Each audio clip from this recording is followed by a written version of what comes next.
All right, welcome to GAB Sports, and we are going to take you on a journey where we're getting into the best ball contest here on Underdog Sports. Yes, we're going to go ahead and do a little board and a big board. We want to knock out two drafts today as we are in the middle of the season pretty much during this hectic free agency period. And so we're going to bust out two live drafts as we embark on this journey to go straight for the moolah. Yeah, it's your boy, Young Moolah, coming into this game, right? A new hybrid superhero, a hybrid dragon plus Michael Jordan, breathing fire into this game. In the air, I'm steady floating, destined for this role since my birth year is GOAT. And all right, yeah, we're going to go ahead and kick off this show with our new intro video, and then we're going to jump right into some drafts. We're not going to waste much time today because we want to get cracking into these best ball streets. Thank you for joining us. Yes, as we go on this journey. Oh, we rise, we rise, we rise. Oh, we climb, we climb, we climb. Oh, this time, son, we go. Victory on our mind. Gotta work, push, go. Gotta work, push, go. Let's see how I start this if we in this game, serving a strategic purpose. Went from underground, now I've reached the surface. When we claim the chip, it ain't a fluke, you know we work for this. New breed superhero, a hybrid dragon plus Michael Jordan, breathing fire into this game. In the air, I'm steady floating, destined for this role since my birth years. Golden best ballin' for life. It's moolah on a mission. Tommy hot takes analysis, on point delivered with precision. Setting moves to this game, invoking martial law. Going all out, we won't stop. Win, lose, or draw. Oh, we rise, we rise, we rise. Oh, we climb, we climb, we climb. This time, sire, we go. Victory on our mind. Joe slow harmony chant. Joe slow harmony chant. Joe slow harmony chant. Victory on our mind. Trust a low harmony chant. Work, push, go. Giant work, push, go. Let's see how I start this. What we in this game, serving a strategic purpose. Went from underground, now I've reached the surface. When we claim the chip, it ain't a fluke, you know we work for this. New breed superhero, a hybrid dragon plus Michael Jordan, breathing fire into this game. In the air, I'm steady floating, destined for this role since my birth year is golden.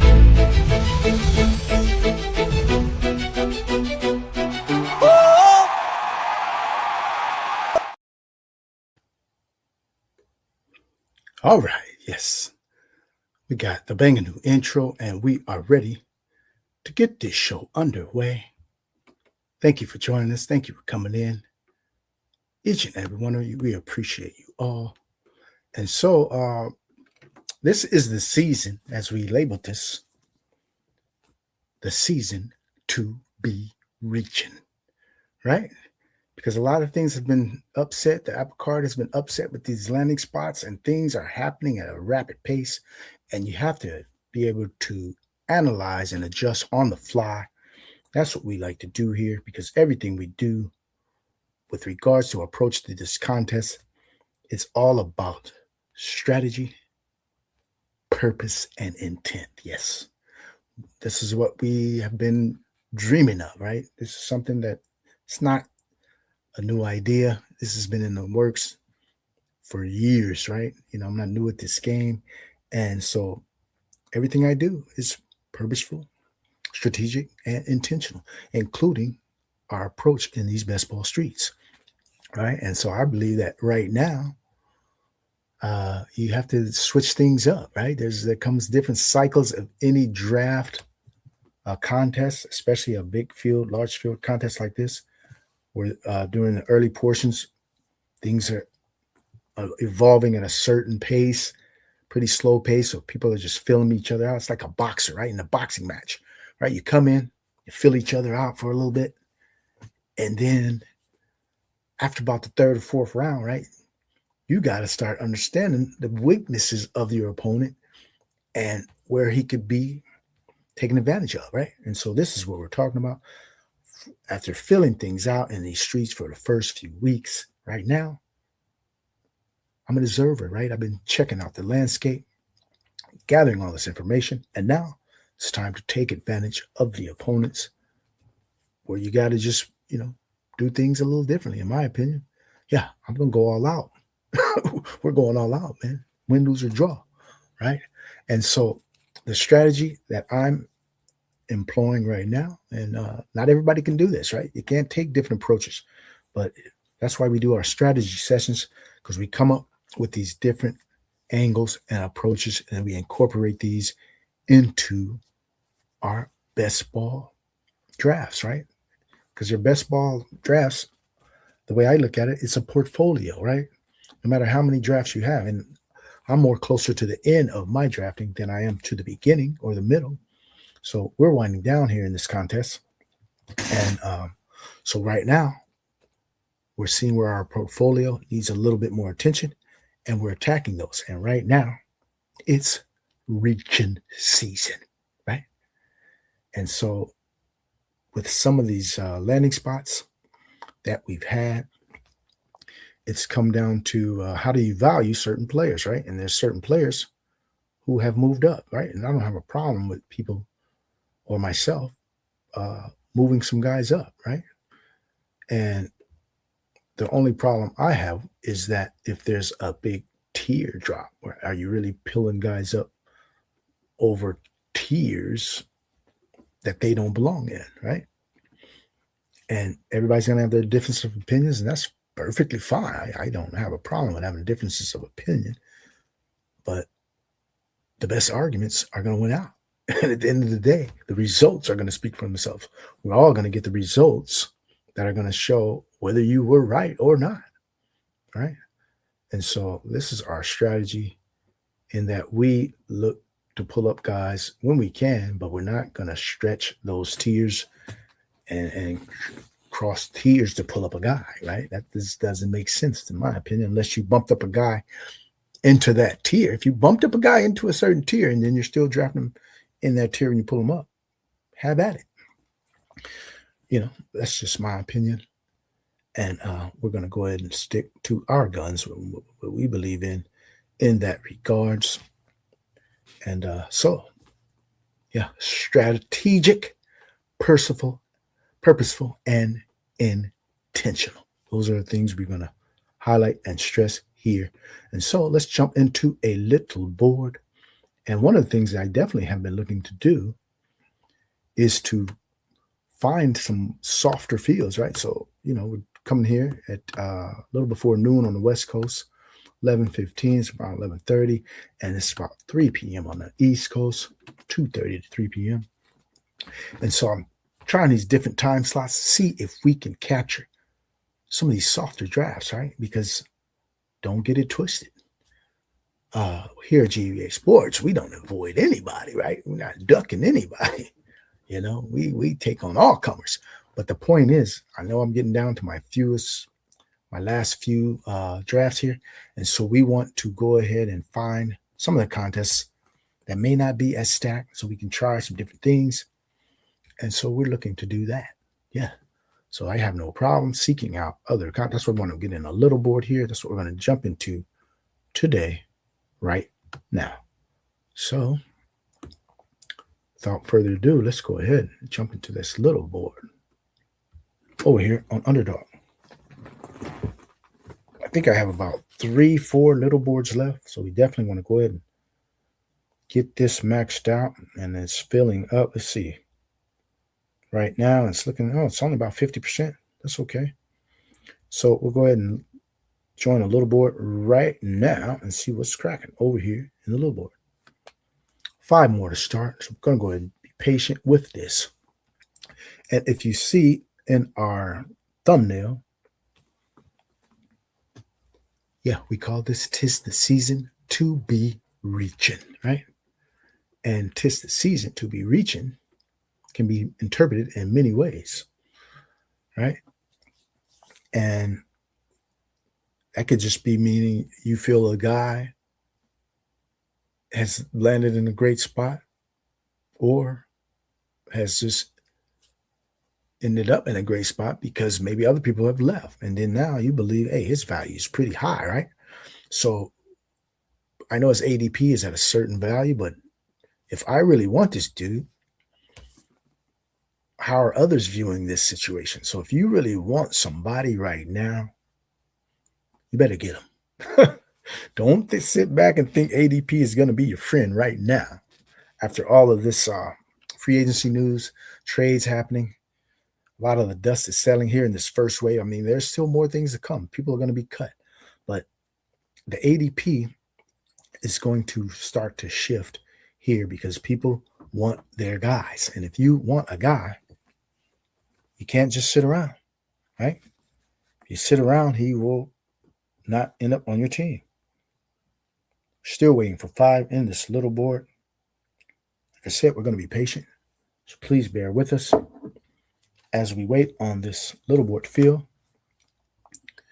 So some of the things that happened yesterday, obviously, everyone was waiting on the Kyler news, which was pretty much a done deal, in my opinion, to happen.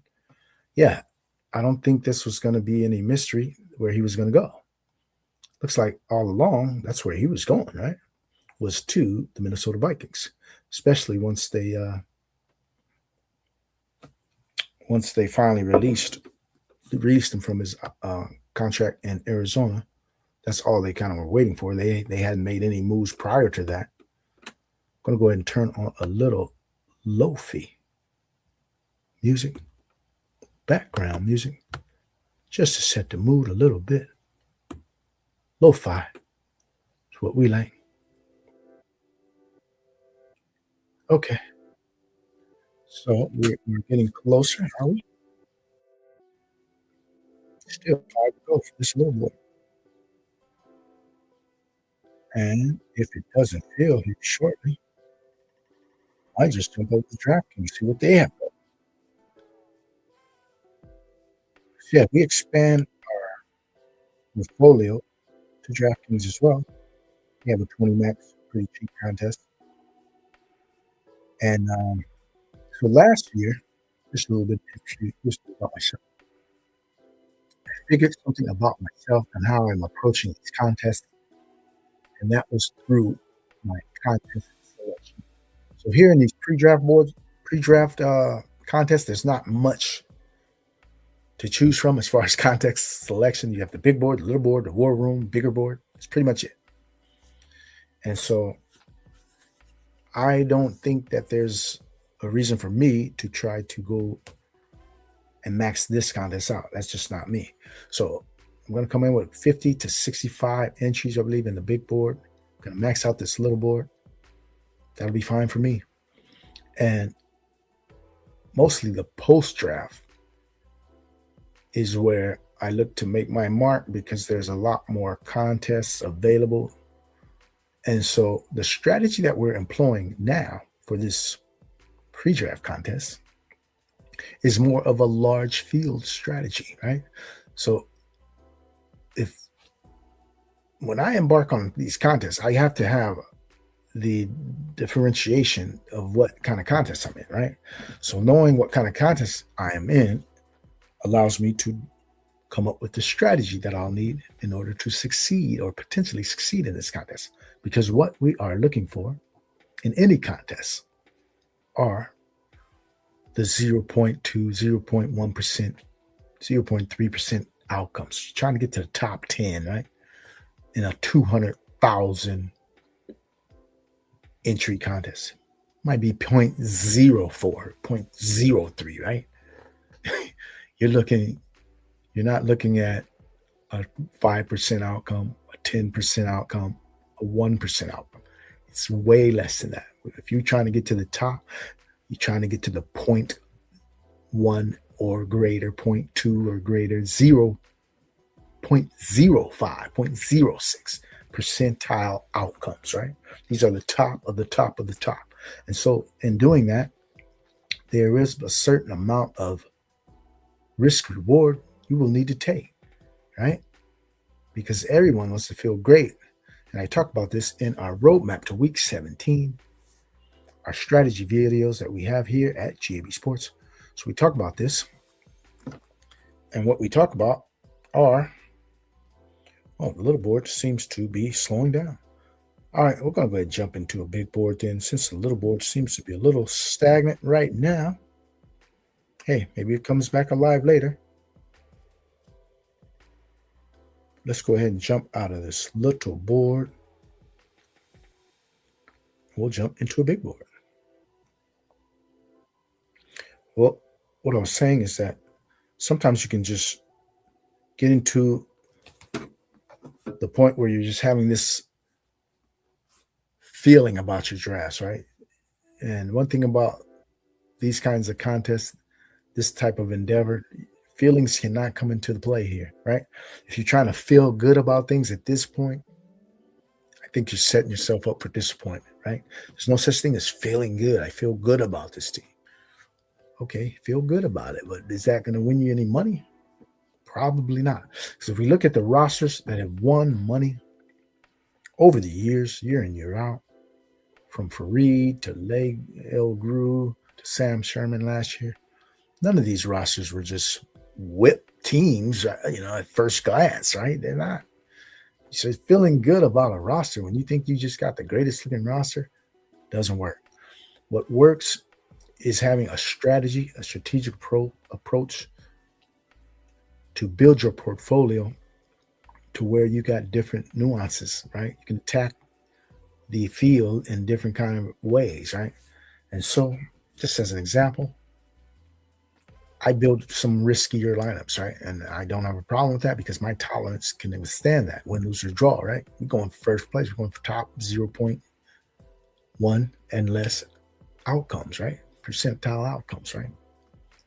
And so having that type of a tolerance, I can take different approaches where I don't feel super comfortable, right? And sometimes when you don't feel comfortable, that's when you can come with your most creative self, right? Because you still take these different approaches and you may be going down a path where it ain't really going according to plan, but you still have to find a way to get to the goal, which is to get straight to the moolah. So you come up with a roster build that could be totally different than what everybody else is doing, right? And that's fine because there is still a way where this gets there, right? Because to the naked eye, it may look like, man, what's this guy doing? What is this? But when you look at the true analysis of the situation, there's many ways to skin a cat, right? And so I don't rule out any strategy or any build that can get there if it makes sense in the build, right? And making sense could be, you got some undervalued players that nobody else. We just joined the big board. Let's see what happens. If we can go ahead and jump into this contest. It's 5 more to start as well in the big board. Let's try the little board one more time. I really want to do the little board first. Yep. And so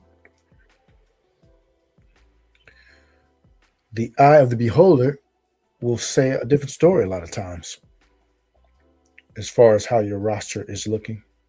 And that doesn't matter. What matters is, does it have a way to get to your goal, right? And if you can see that way of how things need to happen, and everything's not going to happen according to plan once we draft these teams. You can't expect, my guy's just going to be healthy the whole year.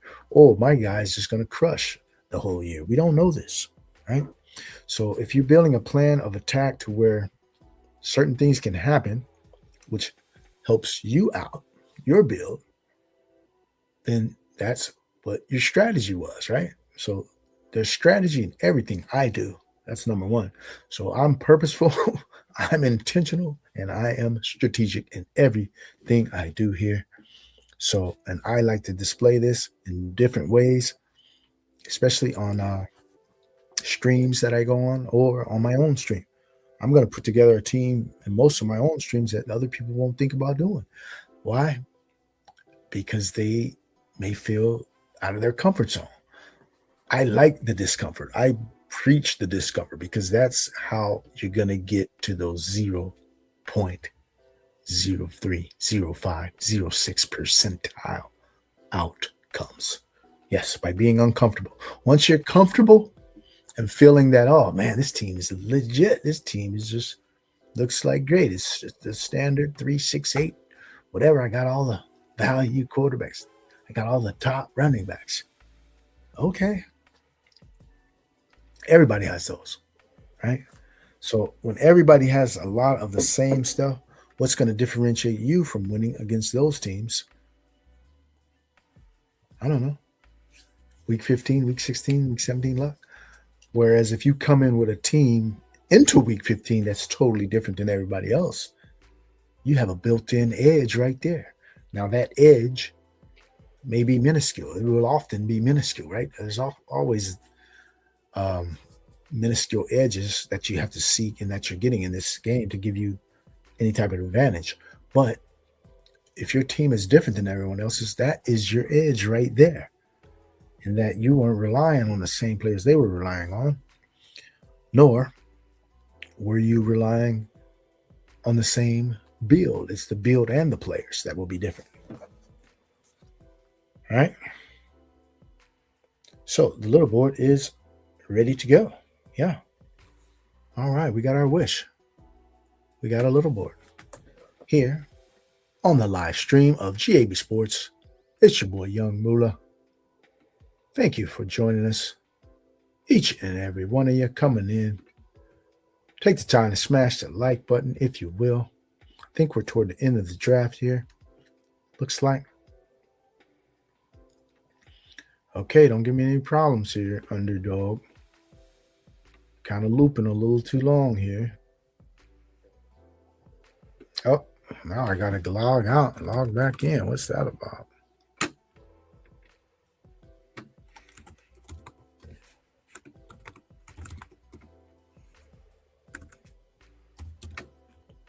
Okay, let's see where I'm at.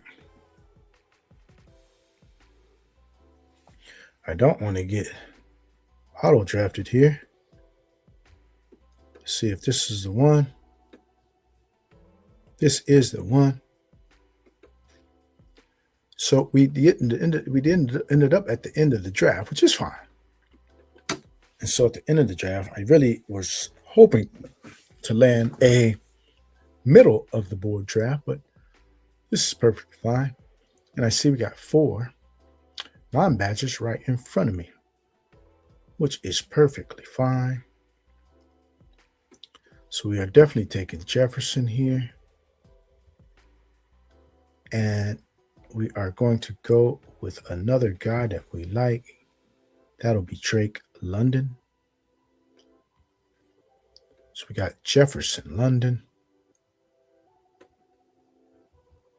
And a built-in reason that many people may not be focusing on, but here at GAB Sports, we try to track much of what's going on. And so we also look at scheduling, right? So scheduling, but the schedule hasn't come out as far as week 1 through week 17, but the opponents have come out. And so the NFC North, Jefferson, plays the NFC South. So we have correlation already where these two teams will play each other. We just don't know when. But hey, maybe they get that elusive matchup in week 17, right? Or that targeted matchup, right? And that would be a barn burner. It's in a dome, either way, right? And so that could be a lights out game. And we started off because we know that these two divisions play each other. So that correlation is already built into these first 2 picks. And as we go along, let's see if we can keep this going. Yeah, correlation, man. Got to be thinking ahead of the game. And so, yeah, they may play week 1. They may play week 5. Who cares? But there is a possibility that they could play in those final week 15 to week 17 weeks, right? Since they are on the schedule. Okay, let's go ahead and see what our next picks would look like. I don't know if anybody is in this stream who is in this draft, but we are liking what our room looks like. Just from the aesthetics, we got 1, 2, 3, 4, 5, 6, 7 non-badges, which is okay by me. And not to disrespect any of the non-badges, but when you're in a room full of red badges and goats and all that, it's just a different vibe. You're just not going to be able to get a lot of the fallers or things when you're trying to build a certain build. Sometimes it just doesn't work out, and you have to pivot. You have to, take an alternate course, which is I'm going to work it out no matter what. But like I said, one of the goals was to look for some softer fields, and we may have found one. We'll go ahead and take our chances in this one, even though we're picking up the 12 spot.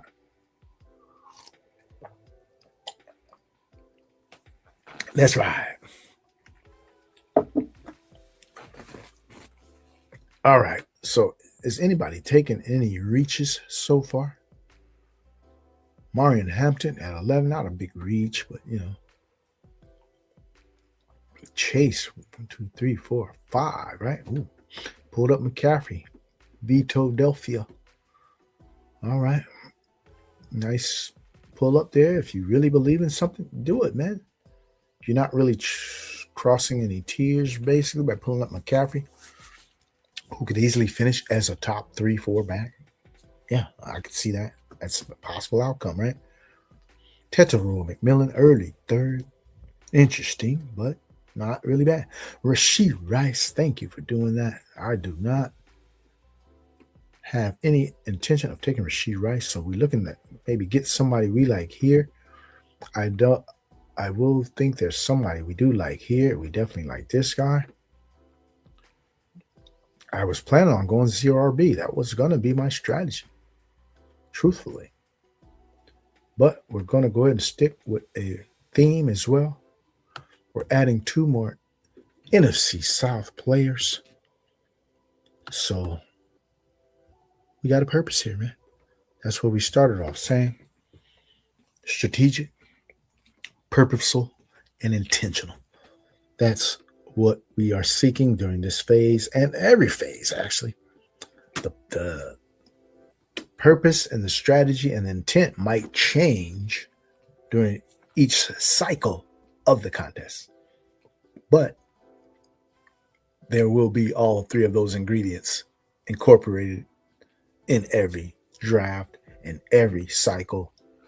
And so here we're building a nice correlated lineup, and we also getting pretty decent value per ADP, if you want to call this value. And so we are basically building an NFC South, NFC North battle, right?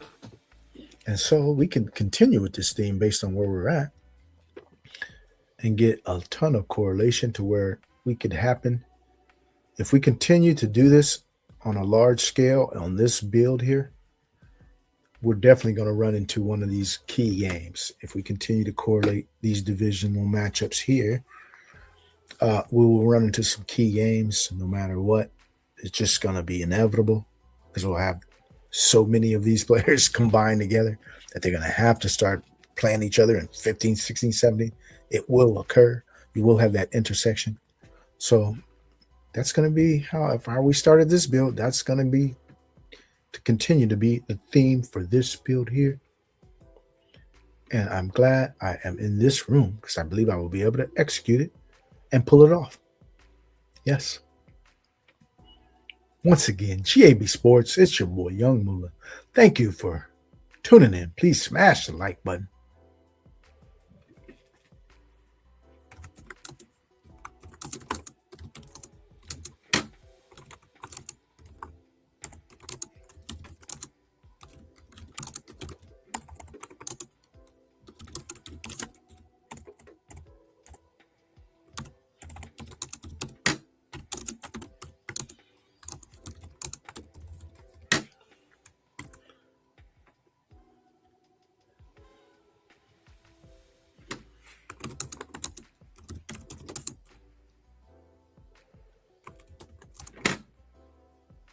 Okay, let's see where we're at. 1 pick away. At the 5-6 turn. All right, let's see what we have. All right, we got this guy. And another this AFC South guy, but yeah, that's okay. So we're definitely going to take Swift. And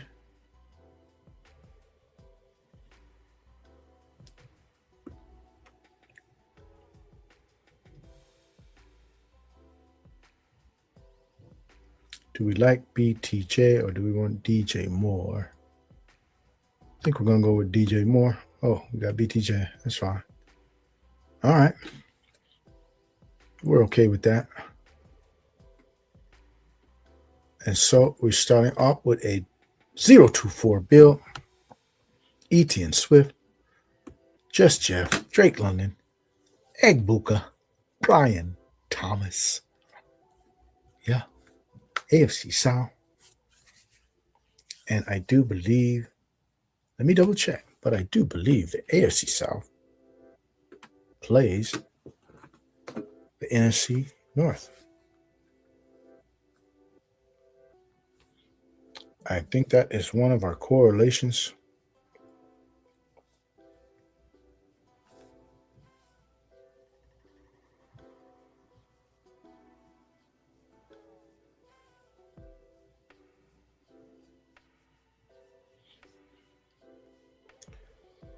Let's see. Jacksonville Jaguars schedule opponents.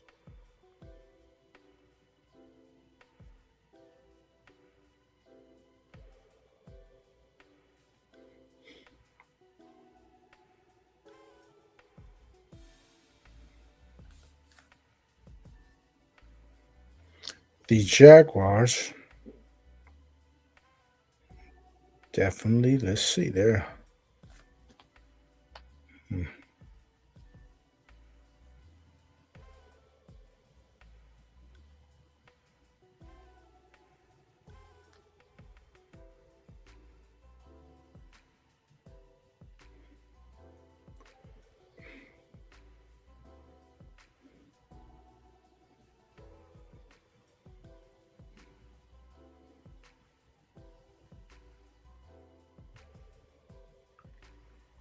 Well, actually, they played the NFC East, looks like.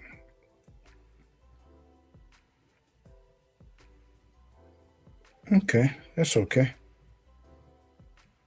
Everything's not going to go into that bucket, but most of our picks will go into that bucket. But yeah, they played NFC East. So we can go ahead and continue to build. Also, don't take a player just because they fit into your strategy if it doesn't make sense value-wise as well. So VTJ, great value there, right at his ADP, and I'm looking for a bounce-back season from this guy. So even if he doesn't fit our, model here of stacking all these AFC or these NFC North and NFC South players, he fits the value. So we definitely don't have a problem with that selection there. And so let's see, who do we want to add on top of this right here? There's a guy who fits. We do like this guy, Michael Pittman, at this price tag. So we're going to go with two guys who fit our model here. That being, or do we go Jacoby? Okay. Michael Pittman and Kyle Pitts. Kyle Pitts, AFC South. And we paired him up with Drake London. And then we got Michael Pittman, NFC North, who plays AFC South and NFC South. Michael Pittman. Yeah, I know this because that's the two divisions that I really am focusing on a lot with this. I think these are some of the better matchups available. Are these AFC South, NFC North? Well, AFC South, AFC North, and then the NFC North also plays the NFC South. So the NFC North plays both South divisions from each conference. And the That's the AFC North. The NFC North plays the NFC South. All right. So there's a lot of correlation here intermingled with this build here. And so we'll take it. And now we're going to go to the 9th round. End of the 9th round is going to give us an opportunity to maybe get a stack, right? Yeah, we're going to look at some quarterbacks probably on that range. And there's a few guys I do have in mind that we're going to need to look at. Yeah. Let's go ahead and do this, Brutus. Coming at you. Friday. It's the Friday Festival. Giving you the season to be reaching. That's what this is. Yeah, once we've hit this kind of portion of the contest where everybody's kind of like looking at this free agency a little differently through little different lenses, because some people are excited. They're going to be wanting to get their players, and so they're going to be pulling them up and reaching, which is perfectly fine, right? Just be aware of that, because it's reaching season out here in these best ball streets. And so we are going to just embrace it, right? We're going to do some reaching too for the players we want. So it's not an issue. It's just the landscape, right? And so just being mindful of those things is going to be to our advantage one way or another. Yes. All right. As we are coming into the 9th round, we are 9 picks away. Let's look at the board here. So let's see what we're getting. Godwin, 8th round. Blake Corum, 8th round. So that means somebody's falling. Somebody has to be falling if those players are getting picked there. And I will appreciate that someone who fell. Pretty much.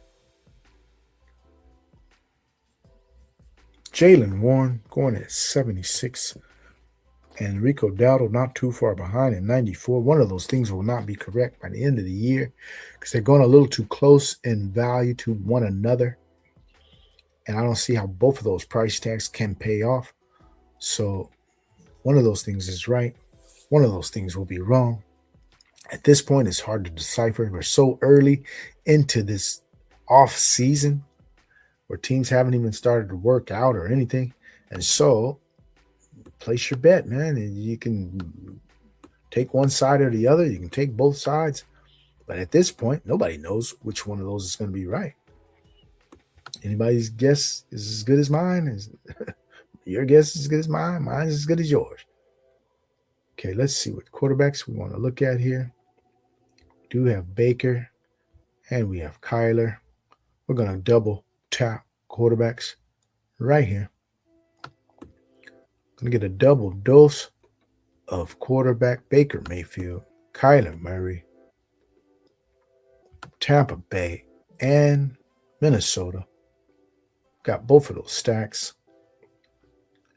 So that is okay. We don't have to worry about stacking anymore. We do have some correlated stacks where these teams will be playing each other. And so we're going to go ahead and keep going down this road, adding more and more correlation to this build because the ADP is pretty much lining up as well. And so that'll be, we're not going to really be reaching in this contest on this particular room. And that's what we were talking about. Some of these rooms you're going to find where you don't really have to reach. But if I'm in a room of 12 red badges, which there's often a lot of those rooms when there's a lot of the big streamers out there. And so those rooms will be a little bit more seasoned. And so you may have to do some things to get some of their guys and to build the teams you might want. Might have to do a few things a little out of the ordinary. And so I don't have a problem with that. But here, this is what I was looking for. We didn't want to have to do anything out of the ordinary. And we still got the correlation and the players, the combinations we wanted with this build. Perfectly fine. All right. Let's go by ADP. I want to see what people are doing. 10 picks away here.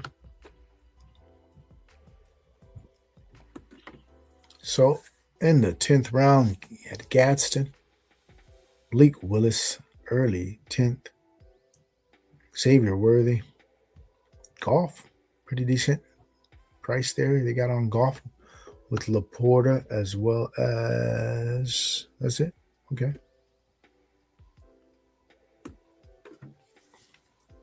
And then we have Shuck going at the end of the 10th at the 11.1, 10, 12, 11.1 turn. That's pretty good, decent value on Shuck. And so coming on our pick, we are basically how many picks away?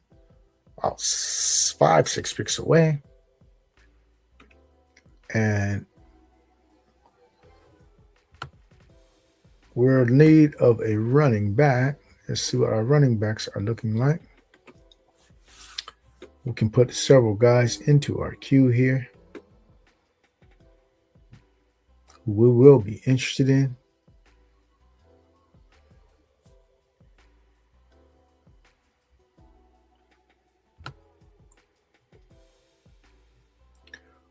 Yes, we might just double tap the running back. In fact, we just might. We just might. We just might double tap the running back.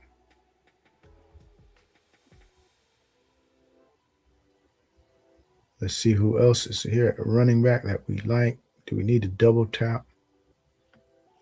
We do not need to double tap. We'll just go with a single tap of this guy.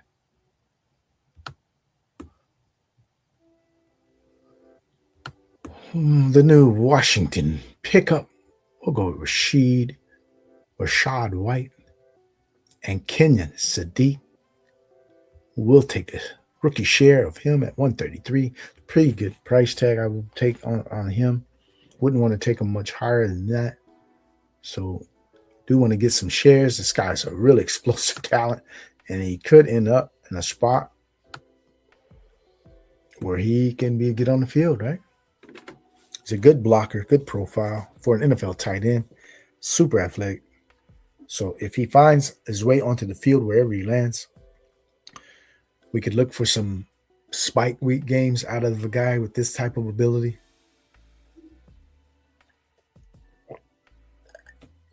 There are still some teams, even though they signed some tight ends, there are still some teams who are still looking to bring in some young tight end talent through the draft.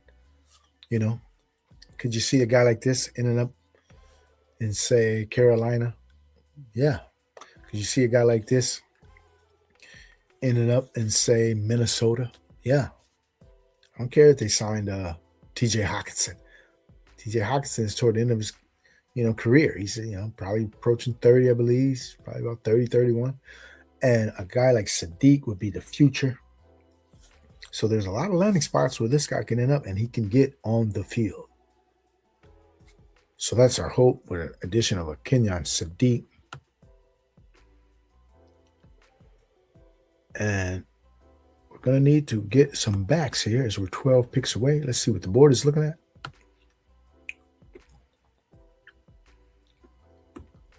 Mendoza in the 12th, which is about where he should probably be going. Around the 12th, early 13th.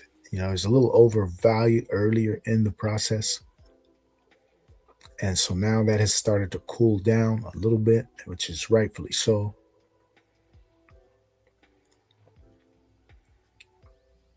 Okay.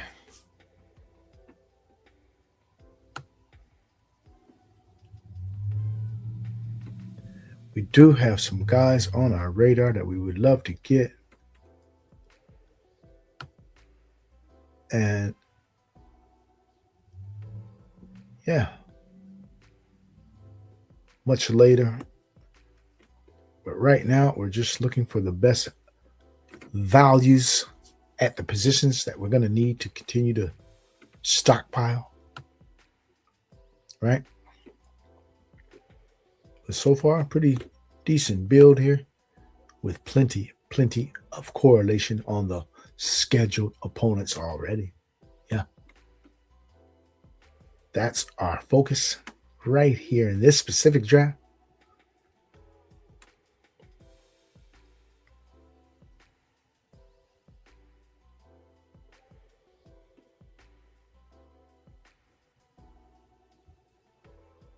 Will we be interested in going with 4 tight end build here? Possible. I won't rule out a 4 tight end build on this team. Won't rule it out at all. And so as we continue to build this team, we're going to take these 2 running backs that we added into our queue. This guy. And we are doing our first reach of the day, as we're going to go with Chris Rodriguez. Yeah, and some drafts you can't even get him at this position. So I've tried to wait it out, because this is one of the guys who people are going to be reaching for, Chris Rodriguez. Take the time, if you see that poll when you come in, go ahead and make your selection on what player you would have no hesitation in selecting well ahead of his ADP. Yeah. I mean, there's guys who I like, this guy right here, Chris Rodriguez, going over to Jacksonville, even though I am a truther, a staunch believer in Facial Tutin. Hey, man, they just signed this guy. You never know what can happen or how they really feel. So I don't have a problem hedging my bet with Tutin with a little bit of this guy too, Chris Rodriguez, because he's going to get some touches, right? There's going to be some sort of split. We don't know what the split breakdown will be, but Chris Rodriguez will be in the mix. And I just believe Tutin's going to be just so electric that he's going to light it up. And maybe Chris Rodriguez has some occasional value as well. So we're going to just play both sides of that one as we wind down our exposures, and our drafts are winding down in this pre-draft best ball season. Yep. All right. We're 14 picks away. Let's see what the board is looking like. We'll go ahead and expand the board since we're so far away. Just always I have to be mindful that once we do this, we got to make sure we come off of the share of this particular tab. Okay, there's an overview of the board. Again, once I see, we got 1, 2, 3, 4, 5, 6, 7 9 badges, which is what I was looking for. Some of these little boards, you can kind of get that. And we're at a time of the day where some people are just now in the middle of their day at work, right? And so they really don't have time to draft. And so we found a time slot we like, where we can find a little bit more casuals possibly. Because some of these drafts are just loaded, man. And you need a break from that every once in a while, right? Yeah. All right, so we have a 2-5-5-2 build through 14 rounds. Yeah. 2-5-5-2. Pretty balanced build so far as the roster construction, but it's a totally different mix of players for my exposures, and I love that. So that's also a focus at this point. You want to get different combinations, whether it's your first couple of picks or not, just throughout the whole roster. This is a totally different build. I got some guys in this build that I am super high on and I have a lot of, but I also got some guys in here who I don't have a ton of, and they're combined together, and I appreciate that. And I seek this, right? You want to have different builds, different combinations, and this is the season for unique combo season and Reachin season, right? There's 2 different seasons going on together here, and we are utilizing both of these. Okay, let's go ahead and switch back over as we are up in 2 picks. And so, who do we like here? Do we want to draft another quarterback? We are going to tack on another quarterback here. Yeah. Going to go with Tua Tagovailoa. And we're also going to go with, do we want another tight end? Chigokonku. Don't have much of him. But we're going to take TJ Hawkinson instead. So we got Tua Tagovailoa and TJ Hawkinson to complete our stack.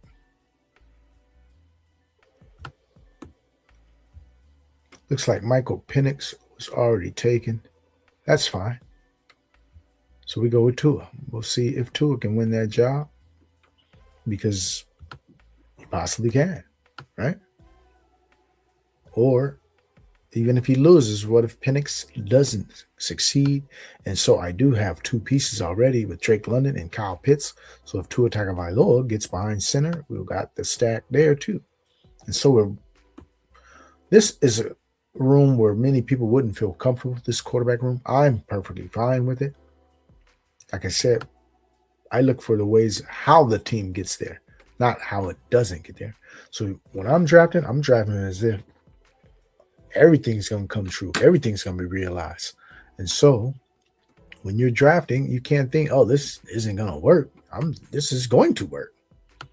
All right, we got some visitors. Hit that like button. Thank you, Fanspeak Network. Please do that. All right. And also, we have our boy Mike Robb has joined the fray. And he says by the end of July, we have drafted so many drafts. Looking back at these early teams, it always seems like a whole different season. That's true, man. And early in these contests, it's just such a lack of information. And we're just drafting, man. That's why I don't get too heavy in the volume this early. It just, to me, it's just a crapshoot. It's more of a crapshoot, right? And so I look for more of the pre-draft or the post-draft contest as more of my niche, to where I will be more gung-ho, and I like the different contests that are available post-draft. You got multitude of contests. I hope they still offer a similar number of contests, especially the ones with the better advance rates. But yeah, I feel you, man. It's one of those things where we're all just drafting because we're sickos and we want to have some fun and we want to get this process going, right? 2026, we're trying to win some more contests. We're excited about drafting. We're excited about the season. We're all NFL fans. And so it is what it is, right? And by July, I don't know how many I'll have, but I'm going to take a little break after the big board, I'm sure. After this season, and I'm not going to jump right into the post-draft. I'll probably take maybe a month, maybe 2-3 weeks. I don't know. Just to regroup a little bit, get some thoughts together, and strategize. I'll be strategizing the whole time, because the strategy I'm implementing here, as you can see, and if you want to go ahead and check out our roadmap to week 17, the strategy for best board or big board and little board could be totally different, right? Once you size up the contest you want to enter. And but these are considered large field contests, the ones that I'm focusing on here, big board, little board. These are very large fields. So that kind of strategy, I have a different approach than I will maybe for like the 4 max entry contest, the 10 max entry contest that they will be offering post-draft, right? So there's a little different strategies applied to those kind of contests as applied to this large field 150 max type contest. Okay, let's see what we're looking like. I don't think we want to hit the tight end, but we do want to add another running back and a receiver. Let's get Chig out of that mix. I do like some Nick Singleton. I want to add some more of him.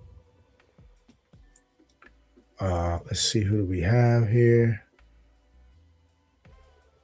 We're going to add another Atlanta piece. And we're going to do it right now because we don't want to possibly not get them. Yeah, reaching season, man. We'll take Jahan Dotson right here. So we got the full Atlanta stack with Tua Tagovailoa pulling the trigger. We have Drake London, Jahan Dotson, as well as Kyle Pitts. Okay? So it's going to look like a pretty standard build, 3-7-7-3, 3-6-8-3, something like that. But it's a unique combo for me. So I went unique combo season as well. I don't have a lot of these guys together. And I got low shares of certain players here, including Rodriguez, Rashad White, Igbuka, Pittman, Dotson. Don't have many shares of these guys, so they're starting to get built into my exposures. And so I'm fine with this. Different roster build, right? There's a different mix of players, even though it'll end up being a 3-7-7, 3-6-8, something like that. But I like the mix. Unique mix for me. Yeah. Don't think I need another running back. We'll go ahead and stick with these backs. So it'll probably be maybe a fourth tight end. I don't have a problem doing that. Or 2 more receivers, which is likely. Or a fourth quarterback. We can go in a multitude of ways here. So we're going to turn on all the tabs, see what we want to do here, and just put some players in to make our decision late in the game. We'll make our decision on what we want to do.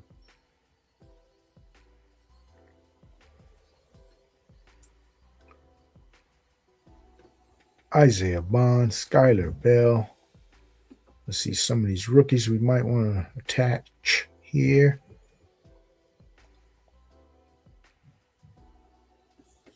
Bryce Lance. Pretty intriguing. Anthony Richardson.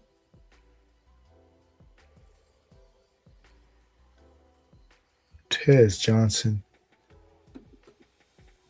So we got quite a few dudes. Ted Hurst. Xavier Legette. Yeah, I know nobody's drafting him. Max Clare. That's probably enough for us to consider.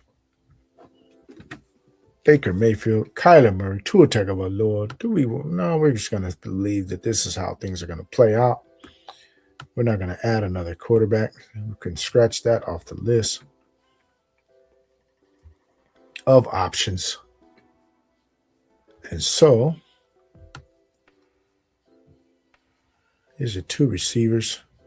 There's certainly 1 receiver we definitely want to add, and that will be this guy, Tez Johnson. We're going to add him to our Tampa Bay stack of Igbuka and Baker Mayfield. And then we are going to add, is it this guy we want to add? Because everybody seems to have given up on him. And it's possible he's not done. We don't know.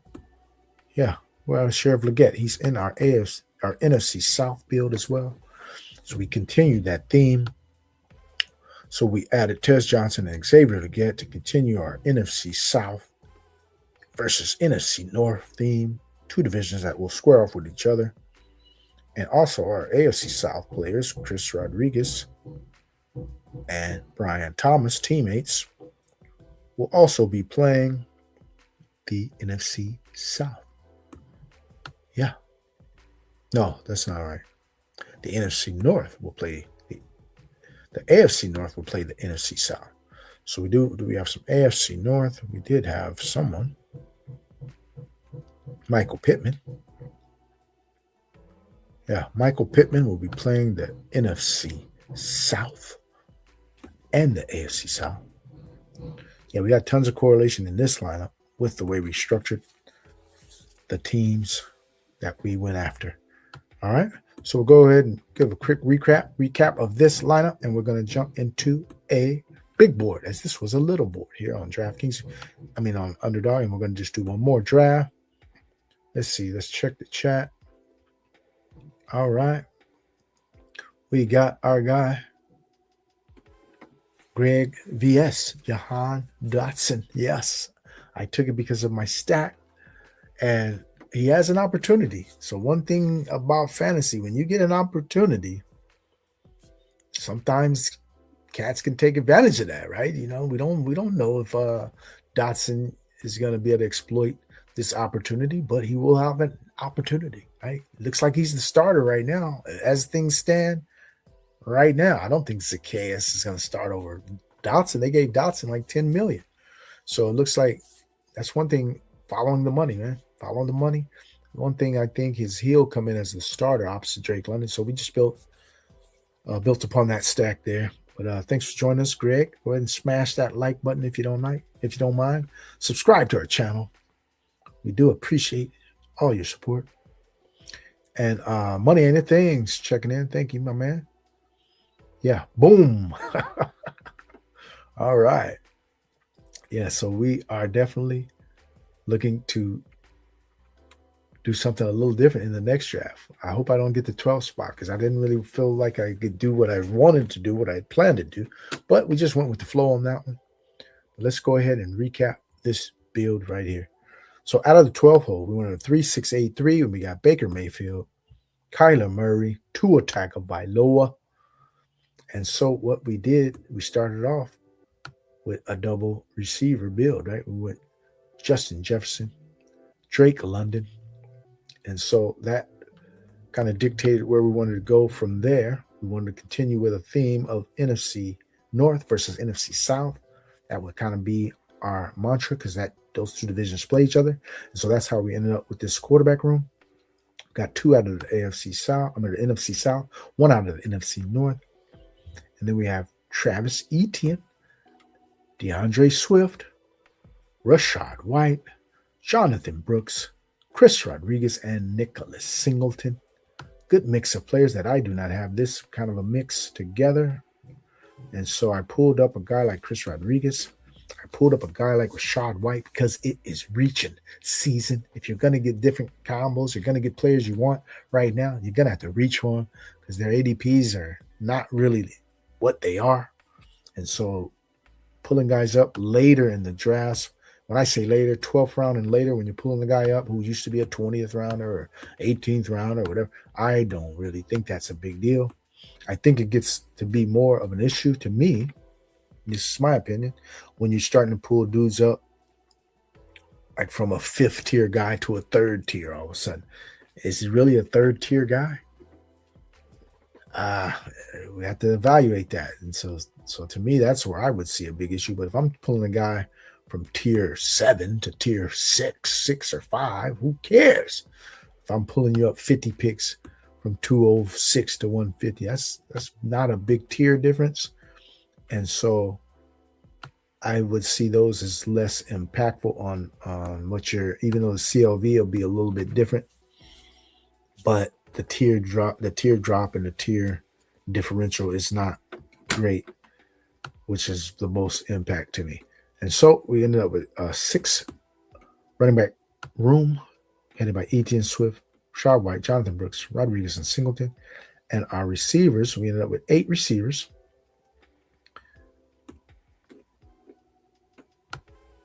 And we have Justin Jefferson, Drake London, Egbuka, Brian Thomas, Michael Pittman Jr., Jahan Dotson, Tez Johnson, and Xavier Legette. So we pulled up these, or not really a pull up, but we tacked on Tez Johnson, Xavier Legette, and Jahan Dotson, all out of the NFC South, which continued our theme of how we wanted to construct this build. And so they fit the build, and they also will have a chance, right, to play, right? And then we got Pitts, Sadiq, Hawkinson, who filled in nicely into our stacks, Pitts and Hawkinson. And Kenyon Sadiq, we got some upside with an explosive rookie. His potential is off the charts.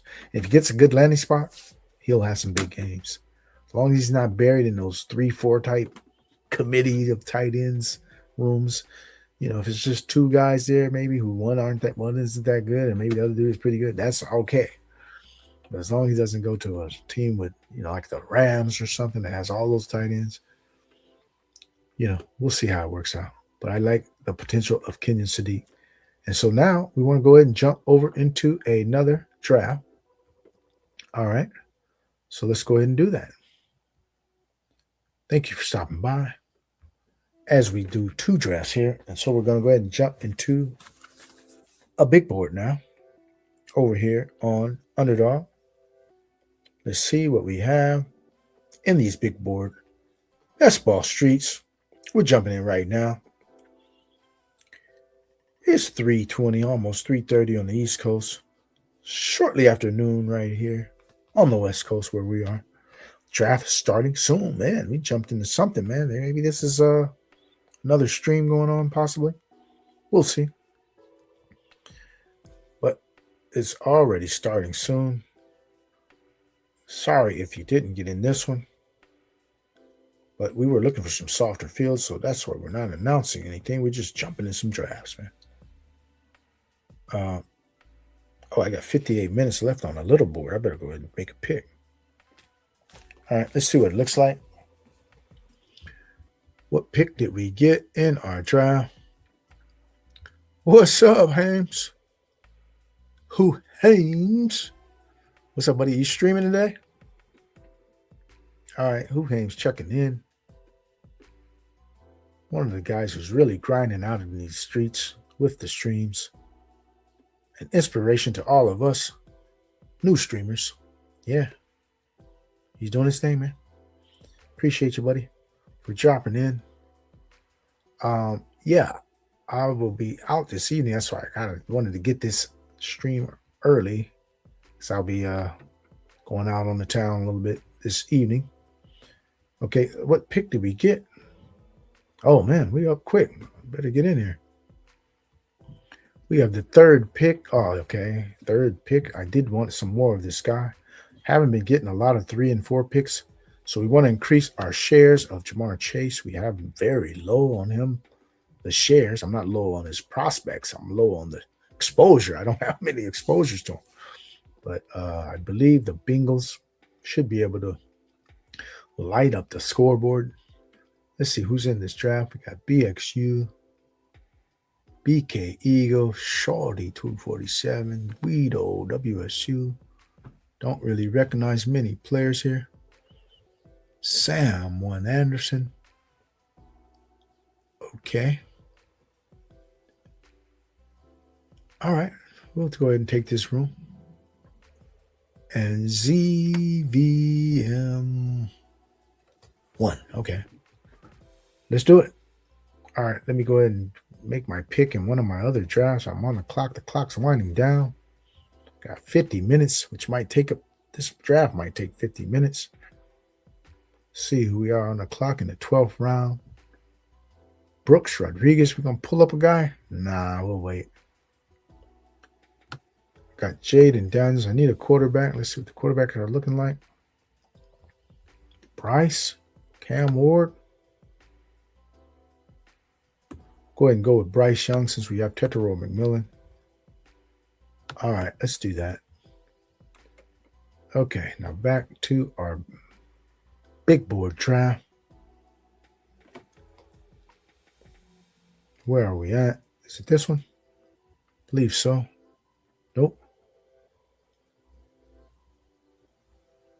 There we go. Found it. Yep, it's one of those things. Oh, you don't know if you will? Okay, buddy. Well, see you in these streets. Yeah, I'm kind of winding down my drafts. I'm not going to do maybe more than 10, 12 more drafts. So I'm trying to stretch them out here a little bit. And I think I have maybe 3 more little boards. I just did a little board. It was the first draft we did. And this big board, I'm only going to do about 10, 12, maybe more. And then I'll be done for the pre-draft. I'll take a little break and come back heavy in the post-draft season. Yep. The one without the orange icon. What's that mean?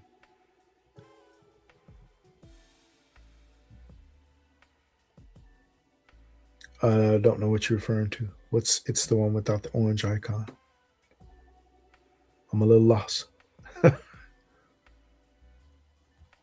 All right, we're up in one pick. Oh, wow. Getting some fallers already. There are definitely some dudes I want right here. If this guy does not take. Oh, yeah, kind of wanted London there, but let's see how we want to attack this.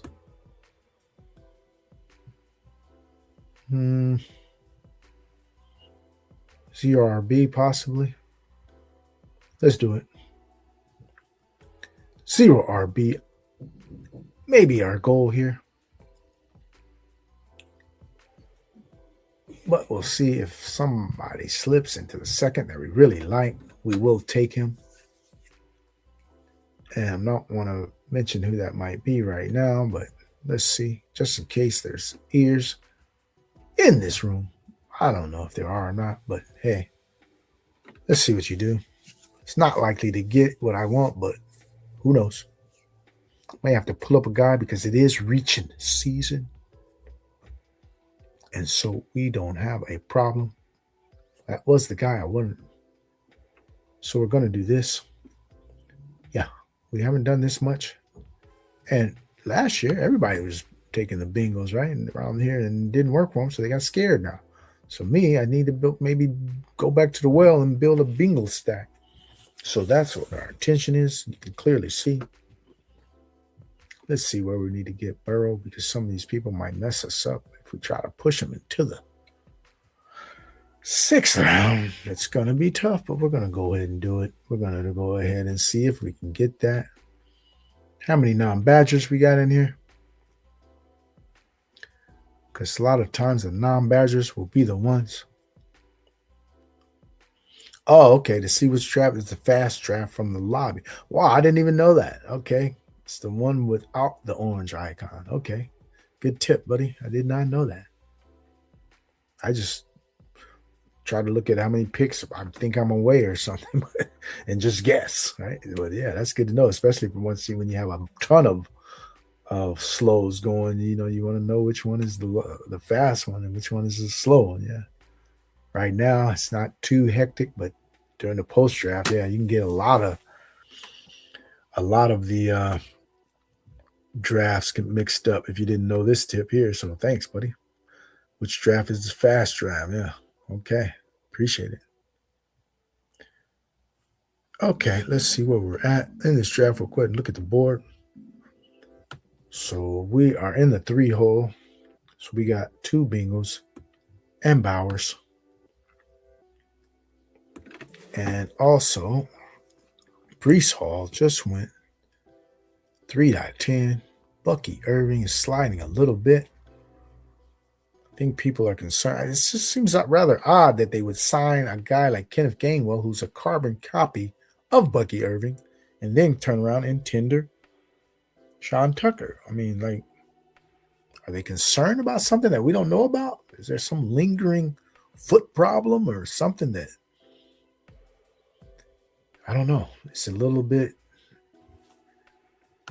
uneasy about what's going on here. They didn't really get a compliment. They got the same profile in Gainwell, right? That guy's like a duplicate of Bucky Irving. If Bucky Irving goes down, they bring in Gainwell, and you're going to think it's Bucky Irving as well. They run the same. They're the same size, same kind of skill set. So there seems to be something going on. Maybe they're concerned about some kind of injury. That's just what I'm thinking. I don't know. But, and then they also brought back Tucker. So they just want some depth, it looks like, and they got it, which kind of impacts Bucky because they were sounding like they wanted to give him this full load.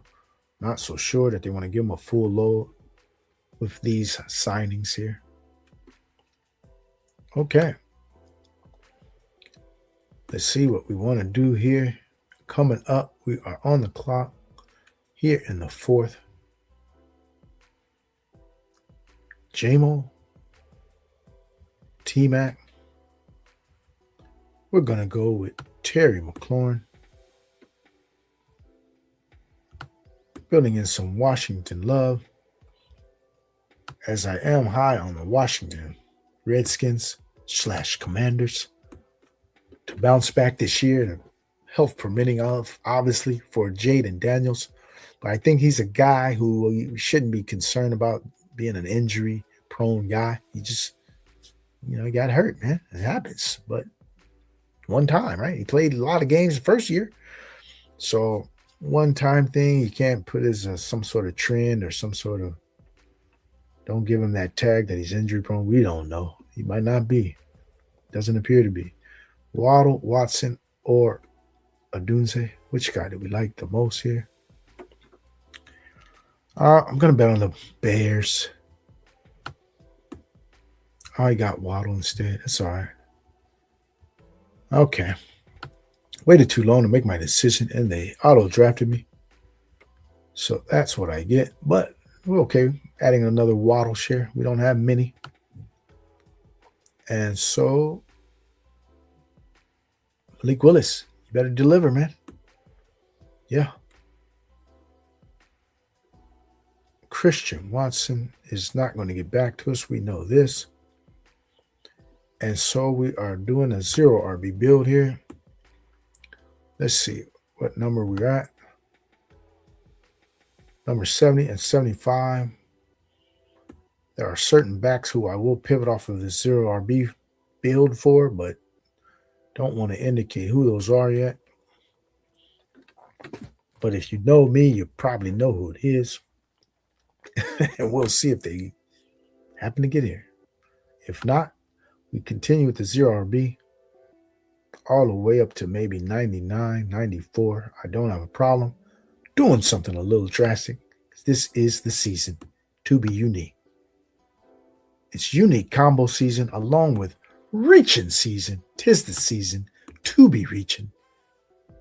If you want to get your guys now, you better try to get them, because nobody knows where everybody's thinking with all this news. So people are getting their guys in bunches, and they're pulling them up multiple rounds. They don't have a problem, so that's fine.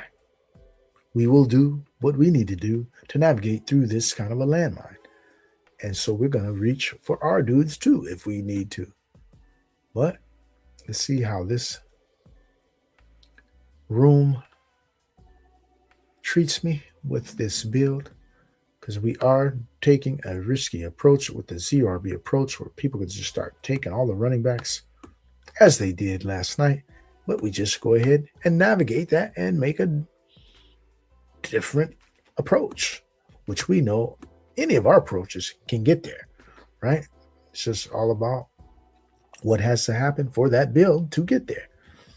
But you're never drawing dead in this game as long as you have some sort of strategic approach of how you can get that team through. And that's one thing we never lack, is a certain strategy of any build we build. It will have a chance to get there. Just depends on what happens, right? If this, then that. Okay, let's see what we want to do here. Go ahead and populate some of our picks here. And we're up next.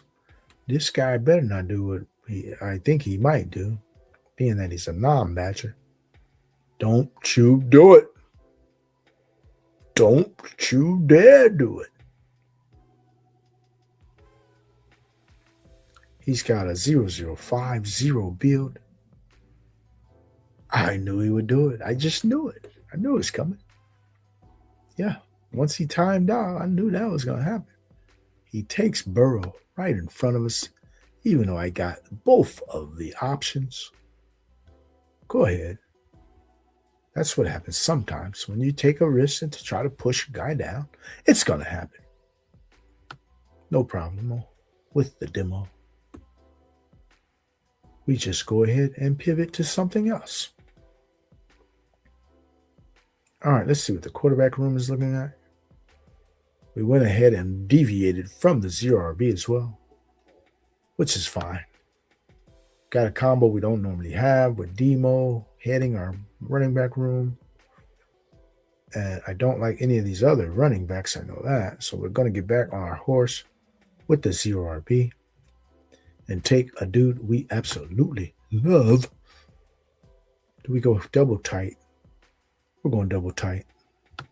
I don't mind doing the double tight fields where I can stop right here on my tight end room with Brock Bowers, Harold Fannin, a dominant tight end room where tight ends can definitely make your flex as well. These kind of dudes can have those 20-point outbursts at the same time, being the feature guys on their separate teams. Yeah. We don't have a quarterback, and we only have one running back, so we'll see what happens to these next two picks. But it's no big deal. What's going on? We got Bukowski. Bukowski, 1934. Good afternoon, my man. Appreciate if you go ahead and smash the like on your way in. Subscribe to the channel if you're not already subscribed. Yes, we may, man, you guys might convince me to do another draft if y'all stick around. Yeah, we're all for that. I only have maybe 10, 12 more drafts in me. Checking out some new Bestball content. Yes, appreciate it, man.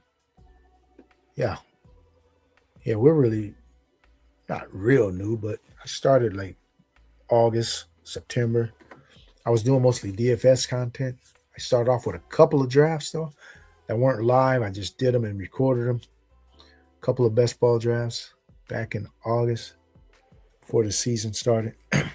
And then we shifted over to our DFS content where we're pretty heavy into basketball and football DFS. And so we did that. And now with the best ball season underway again here in 2026, we're in those streets as well. Yeah, I've been doing best ball, man, for about 20 years. It's my first exposure to best ball. And I jumped into Best Ball Mania, probably Best Ball Mania 2. Yeah, I go back to Best Ball Mania 2. I checked my results recently, and I did a pretty decent cash in Best Ball Mania 2. And so this isn't anything new to us. We've been at this for a while, and I just got new to the content game. And so we also were on Draft. Anybody remember Draft? I think that was the precursor to Underdog. They had some best ball contests before in their very last year, and the next year they became Underdog. And so, and also I've been on DraftKings for years as well, about 6 years of their best ball. I think when they first started, I was there day one. So yeah, check us out, man. Give us a look. We got some strategy videos as well in the catalog. We'll probably end up with one more strategy session. Maybe I would like to incorporate a collaboration on that one. We'll see. I'll reach out to some people, see if they are interested. Smashed. All right. I hear you, man. All right. It's Friday, man. Enjoy yourself. We are coming in at the 8th round. Let's see what we want to do here. Wow. Is this guy going to get to us? I don't know. This guy keeps taking naked quarterbacks, so I don't know what he's going to do here. We're going to take us a naked quarterback at this falling price because I am high on the Chargers. We'll take us a naked Justin Herbert. Yeah, we'll backstack him. Figure out a way to get some correlation in there. But yeah, we got to take that price at 94, 12 player, 12 spot fall. I'll take it. Would have loved to have Burrow on this build, obviously, but things don't happen. We'll get those smash games from Chase and Higgins, though. We'll take them. All right, so now we are coming in the early 9th round. Let's see what we want to do. I don't mind pulling up a guy here who I don't know if he will get to me. It's Reachin season. We love J.K. Dobbins. I've been on him the past 3 years, at least 2 for sure. Heavy exposure. And we will be back at it because he is the lead back without question. They're in Denver. They paid him a pretty good sum.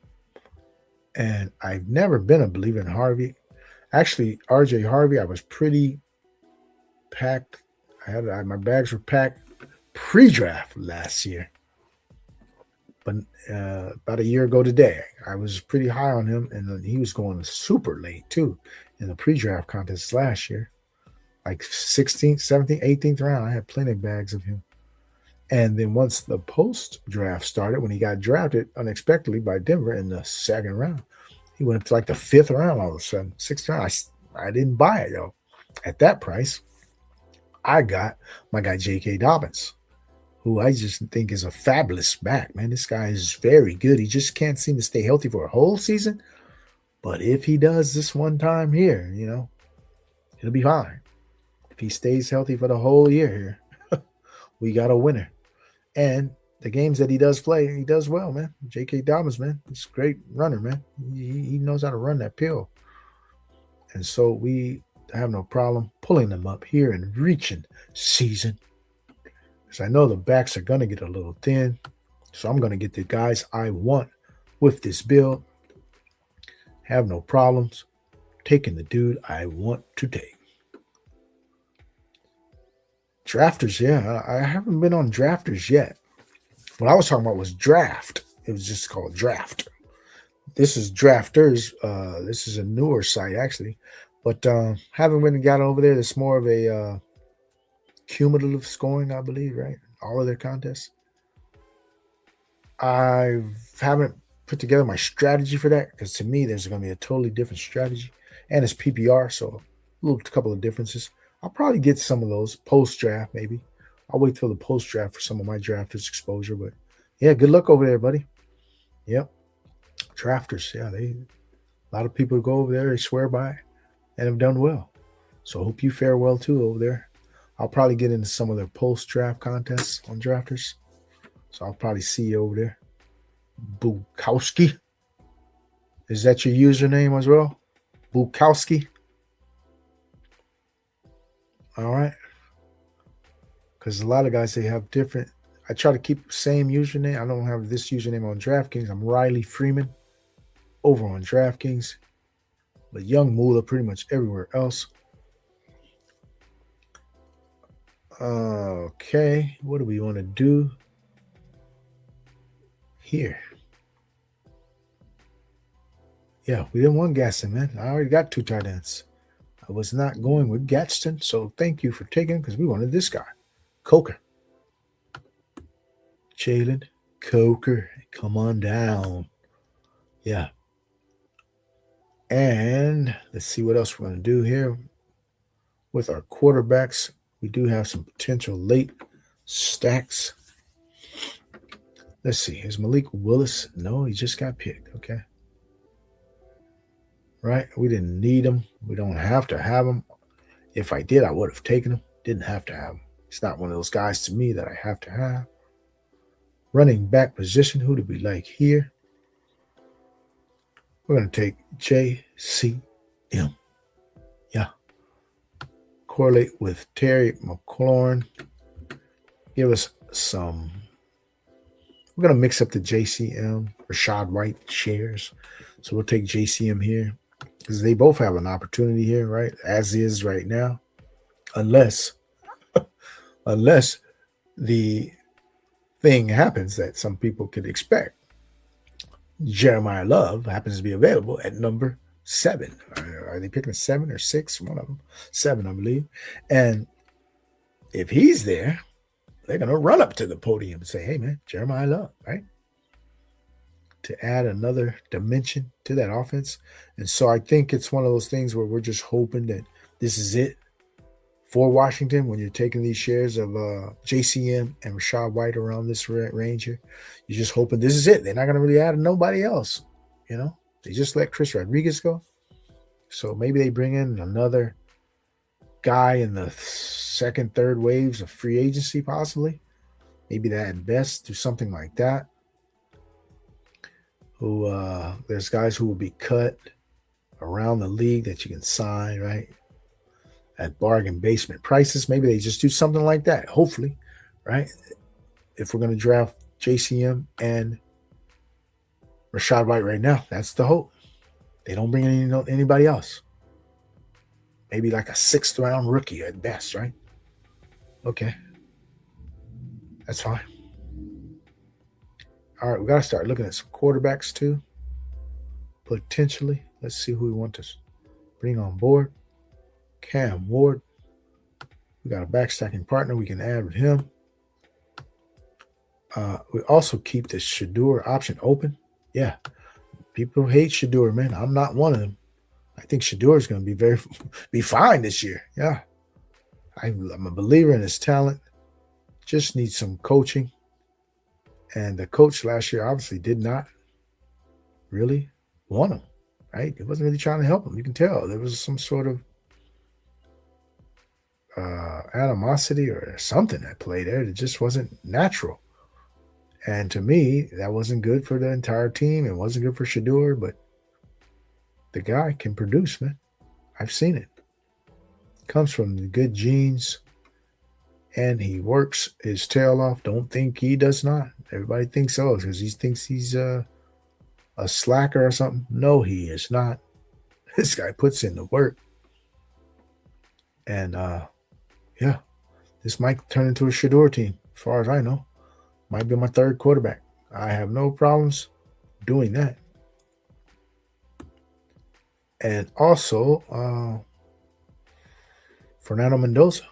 As long as he slips a little bit more, I'm okay taking him. Since I have Brock Bowers, we can add him too. But my first choice is Bryce. All right, dude. If you take another quarterback here, that means you're hustling, and you don't want to make yourself known. C24/7. Yeah, okay. Yeah. Because if you would have took another quarterback right in front of me that I got my eyes on, we'll go ahead and pair up Coker with Bryce Young. Yeah, we're in a big board right now. Yeah, I got a couple left for the little board, and I just did a little board earlier, though. Yeah, I did a little board earlier. That was my first draft, and this is the big board. And I may be talked into doing one more. We'll see. We are on the clock. We don't want to go Mendoza.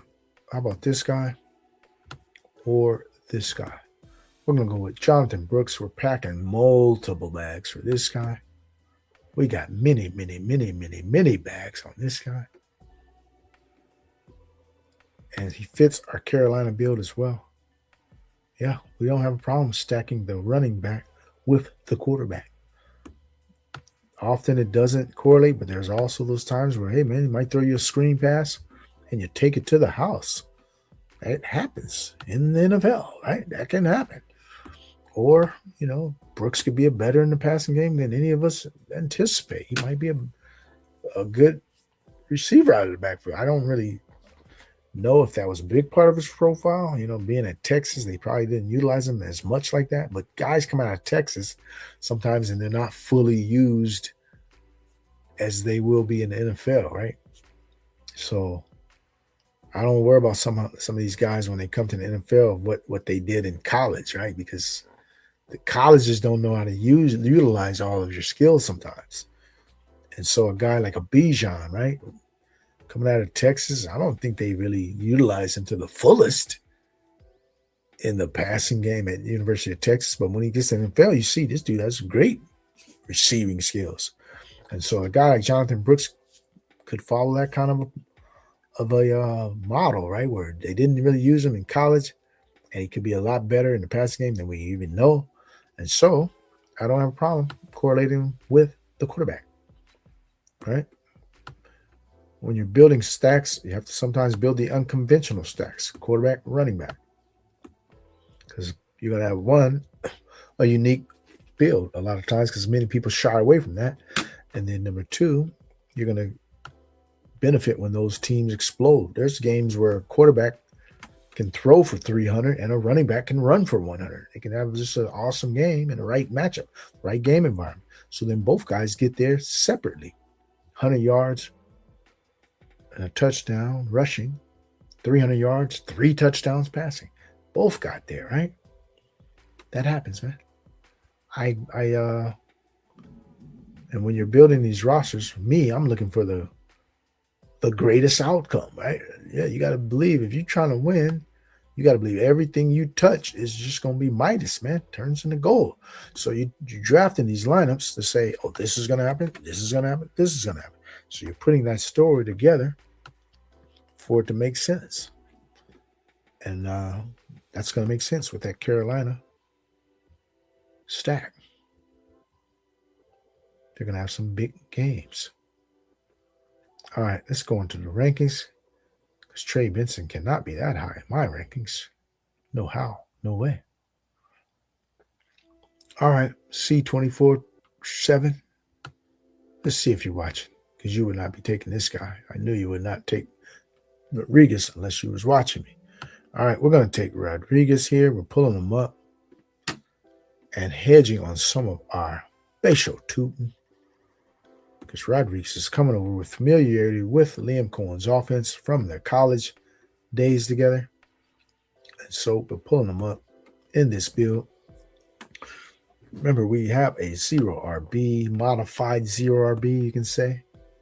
Since we went 1, 2, 3, 4, 5 rounds without taking a running back. And then we took our first in the 6th. So I call this a modified 0. True 0 RB is 7th round or later, taking your first running back. 6th round is a little modified, but we still need some backs. That's the point. We need some backs to add to this backfield.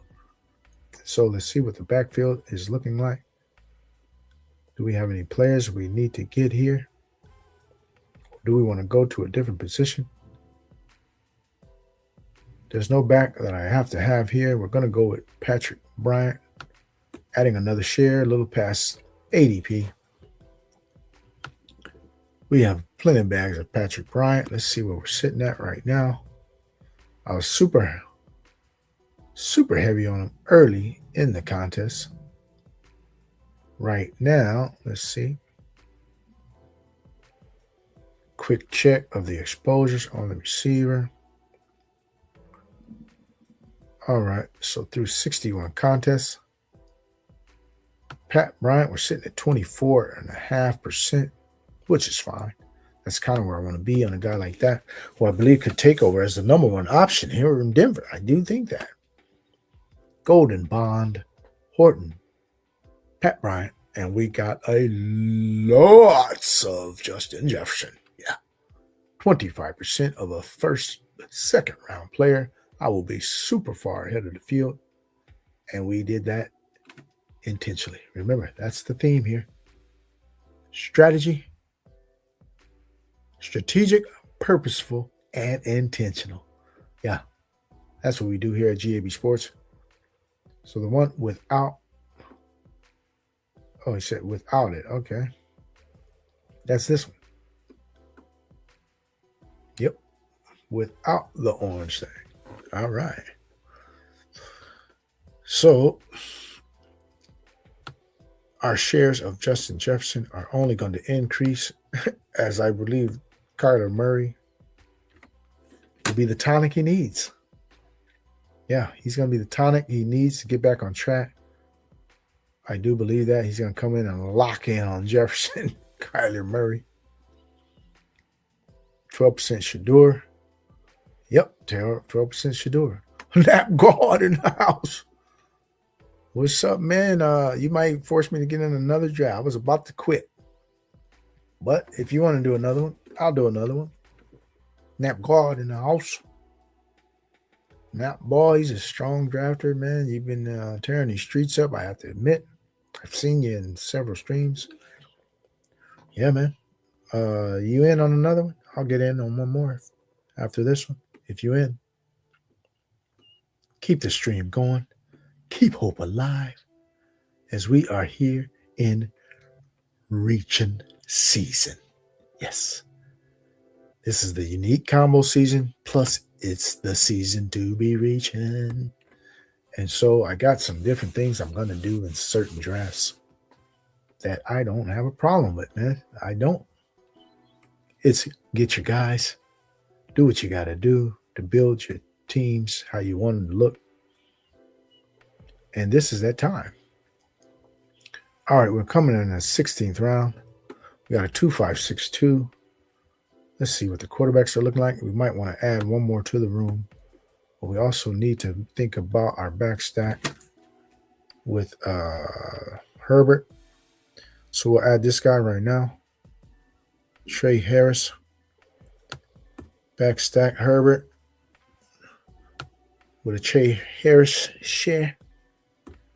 And tight end room is closed off. I'm going to stick with our very strong Brock Bowers Howard Fannin duo. The dynamic duo of those two guys. I don't need any more tight ends. But we want another quarterback. We definitely do. Let's see who we're looking at. Okay, probably can't get a stack, but we need to let's look at what we can get. Penix, Shador. We'll wait on Shador one more round. Can we do that?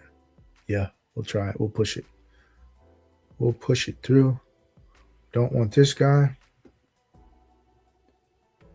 We'll take a share of 80 Mitchell. That gives us 8 receivers. And the rest of the running backs. We'll take some of our flyer running backs that we do like. And I've identified some backs that people don't like, but I see an outcome that could work. And I have no problem hammering them, actually. I got dudes late who, hey, man, they got an opportunity ahead of them from what I can see. There's nobody there. There's nobody in front of them. And if you're looking at these rankings that I have posted here, one of them is Marshawn Lloyd. Yeah, he's the backup, right? Who's the backup? Chris Brooks? No, he's not. Chris Brooks is a special teamer and the third running back. Marshawn Lloyd will be the number 2 running back, as it is right now, in Green Bay. Okay? So if our guy, Josh Jacobs, happens to miss a few games, which he can tend to do, Lloyd is starting. That's what I'm banking on. And I take shares, man. Nobody drafts this guy. That's fine. I don't want everybody to think like me. I like to think outside the box, but I also think with a purpose and a intelligence of what's going on. And so Lloyd is the number 2 back. It's clear. Yeah. And as long as he stays healthy, he will get some carries. He'll get a piece of that pie there. He just has a problem with health so far. And that could be rectified. Right? I think he has a lot of soft tissue injuries. And they corrected a lot of that with Christian Watson over there in Green Bay. They seem to have a pretty good strength and conditioning program from what I'm hearing as far as the rehabilitation of both Christian Watson and how they're talking about Tucker Kraft's rehabilitation. These guys know what they're doing. They solved this issue. Christian Watson with his hamstrings. One hamstring was weaker than the other.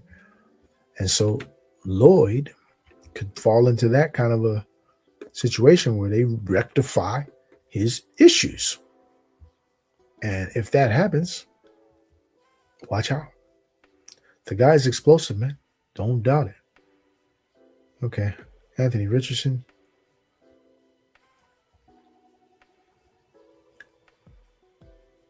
Okay, so we have a 3-5-8-2. So this is looking like a 3-7-8-2.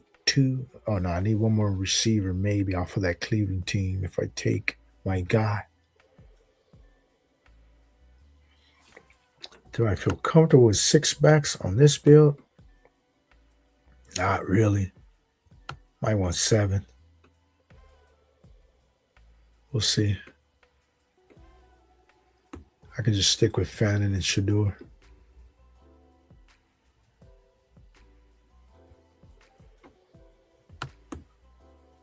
Okay.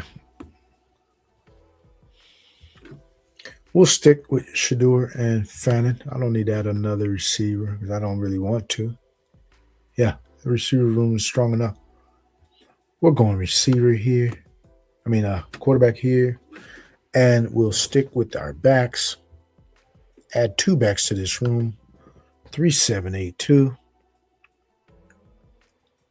We're banking on Shador being the starter there in Cleveland with this build. And he has Fannin in tow. All right. Is our guy still available? Nope. Our guy was, who I was mentioning,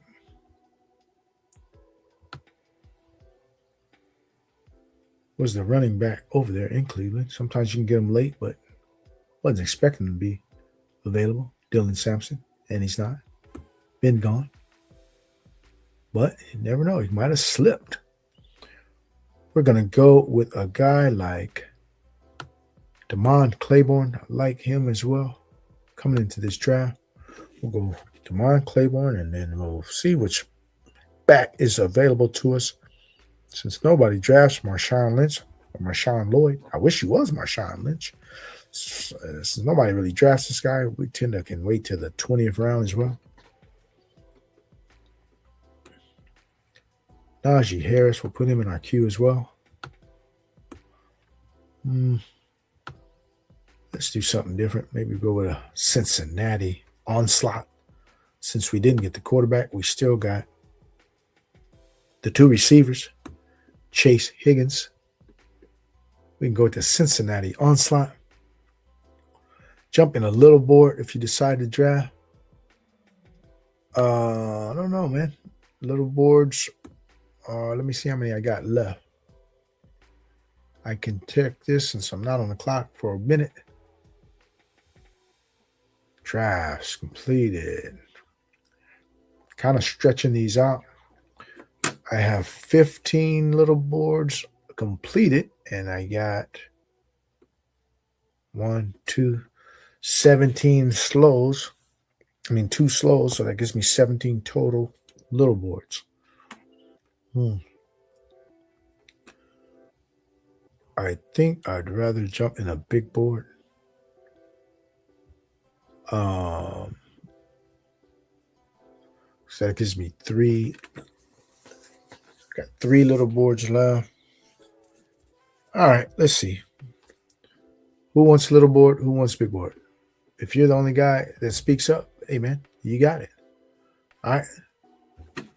Who wants a third draft,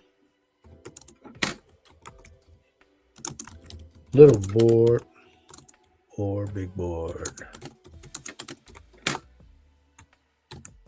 All right. Let's see what happens.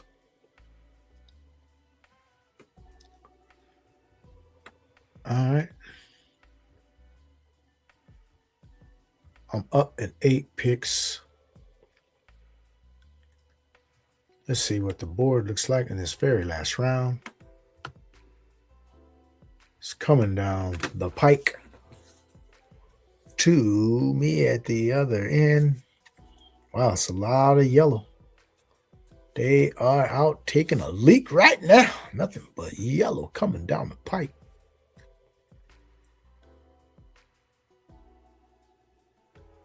Nine out of the last 10 picks, all receivers. Let's see if this continues. There's 10. Oh, he just broke the streak. 10 out of 11, 11 out of 13, 12 out of 14. Wow.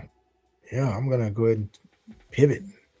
I'm taking a running back. Marshawn Lloyd looks like the pick, or we go Taj Brooks just to mix it up a little bit. Yeah. All right, buddy. I'm hedging against your Cincinnati. You got Burrow, Chase Brown. I'm going to take Taj Brooks and the 2 receivers. This is saying Chase Brown doesn't make it through 17 games. So we're going to add a Taj Brooks here with our Cincinnati duo. Chase and Higgins, adding Taj Brooks. All right, so we're going to go ahead and recap this team really quick and see what we want to do as far as this third draft. Do we want a third draft? We got little board for Bukowski. What you say, Nap God? You in here? Okay. Let's go ahead and recap the team first. Then we'll make our decision. On this marathon stream, it'll be 3 drafts in a row. All right, so we got a 3-7-8-2 build. Justin Herbert, Bryce Young, Shedeur Sanders. And we came with a semi-modified 0 RB where we took our first running back in the 6th round. Went with Demo for those Houston Texans. J.K. Dobbins pulled him up. JCM, Jonathan Brooks, Chris Rodriguez, Damon Claiborne, and Taj Brooks. We got a lot of guys in some committees, man. And that's what you have to do when you take, a 0 RB type of approach. But Demo can get the lead role. Dobbins can get the lead role. JCM, he could get the lead role there. Brooks can get the lead role.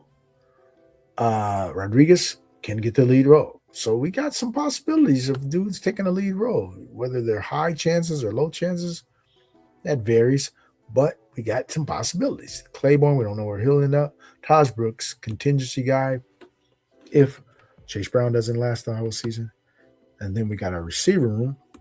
Jamar Chase, T. Higgins, Scary Terry, Jalen Waddle, Jalen Coker, Pat Bryant, Trey Harris, A.D. Mitchell, pretty seasoned veteran receiver room, no rookies in there.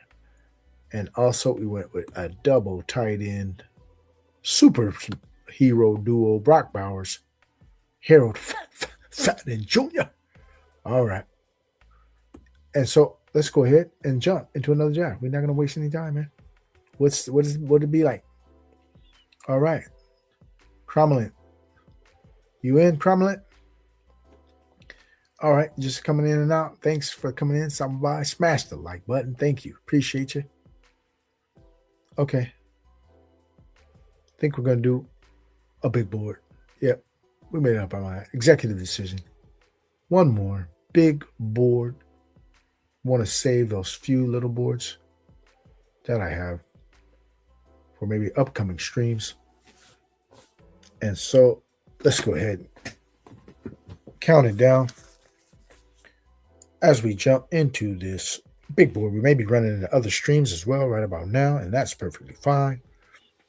And so we're going to go ahead and count it down right now. 10, 9, 8, 7, 6, 5, joining a big board, and 4, 3, 2, 1, enter big board Reachin season. One more to go. Hope you all get in if you're trying to. This will be our last draft of the day.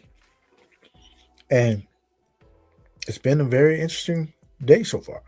Jumped into that little board. I got like 7, 8, 9 badges. It was great. I was able to build a pretty strong build of what I was trying to accomplish. And I was able to accomplish it. Got a lot of NFC correlation in the South and North divisions. And here, we're looking for a middle pick. I really want a middle pick. And let's see what's happening. My phone is tripping, so let's see what's happening.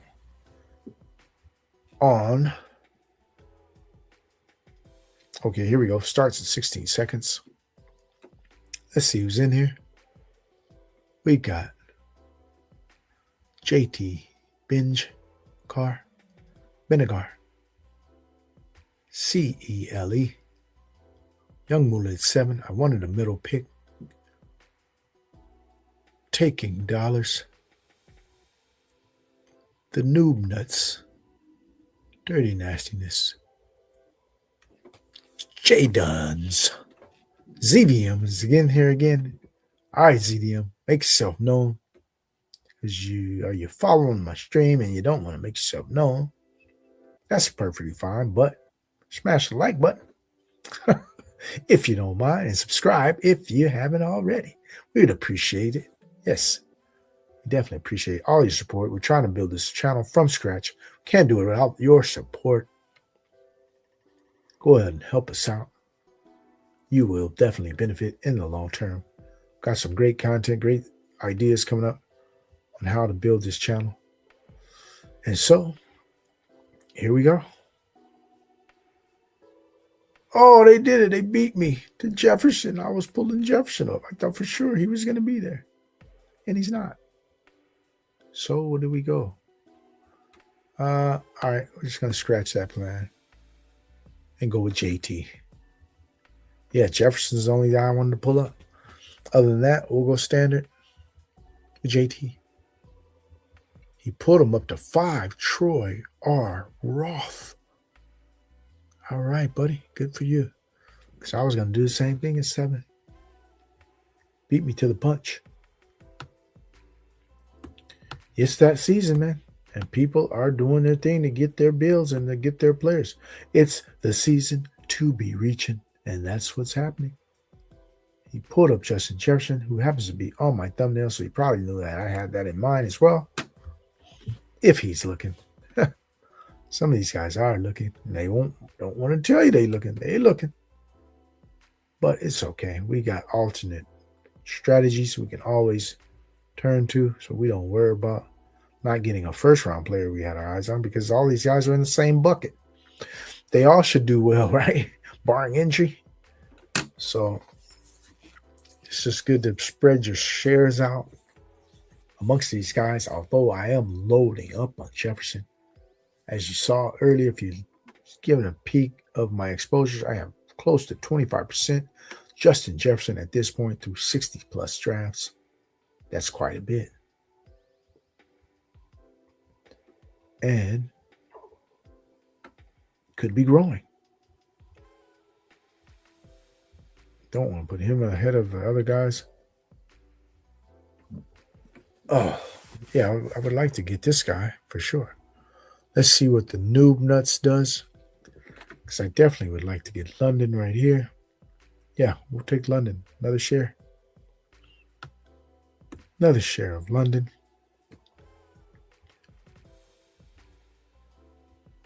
As we're evening out our shares between London neighbors, those kinds of players, I'm kind of evening them out by getting more London right now.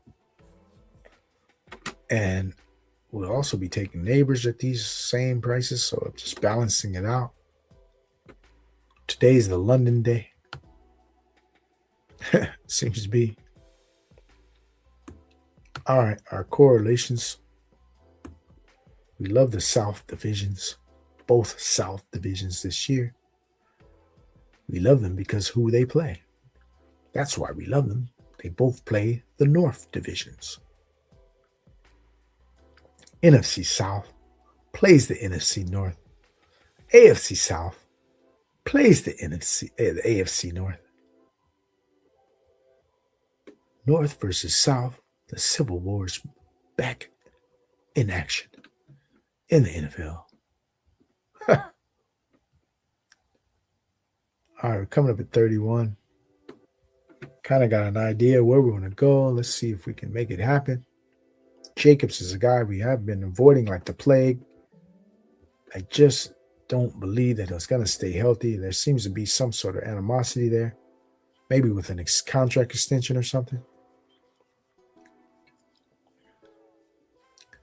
Oh, okay. About to be busy in life. Otherwise, you would join. All right. I appreciate that.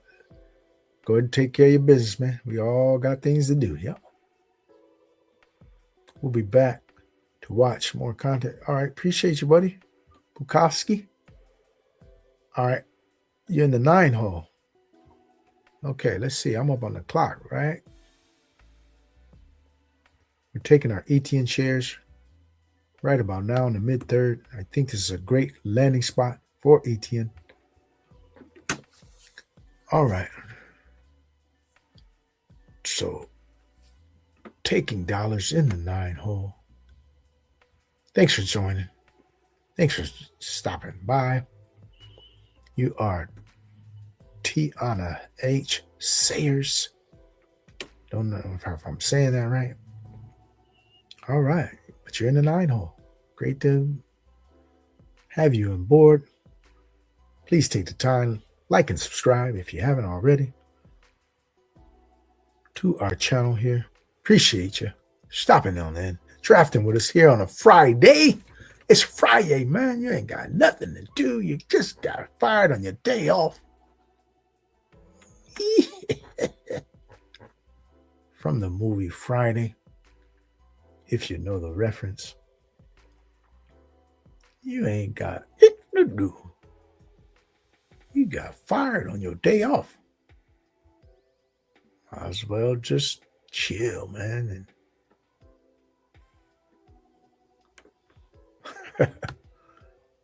Okay, 2 running backs, 1 wide receiver. Let's see what it's looking like, the board. We got taking dollars on the clock. 3 straight backs. And they take their first receiver, Ibuka. Nice pickup, because I was thinking about that player myself. But we got an alternate route that we do want to go here. And it's with, is he already gone? Oh, no, he's not. Okay. I just had him a little further down on my ranks. But I'm going to go ahead and take a burden share here. Okay. Drake London, Luther Burden. Let's see where's the Chicago Bears. The Noob Nuts has Loveland, and we'll see where Doomsday goes. Not going to be counting on getting Caleb, but we'll definitely better consider him as an option.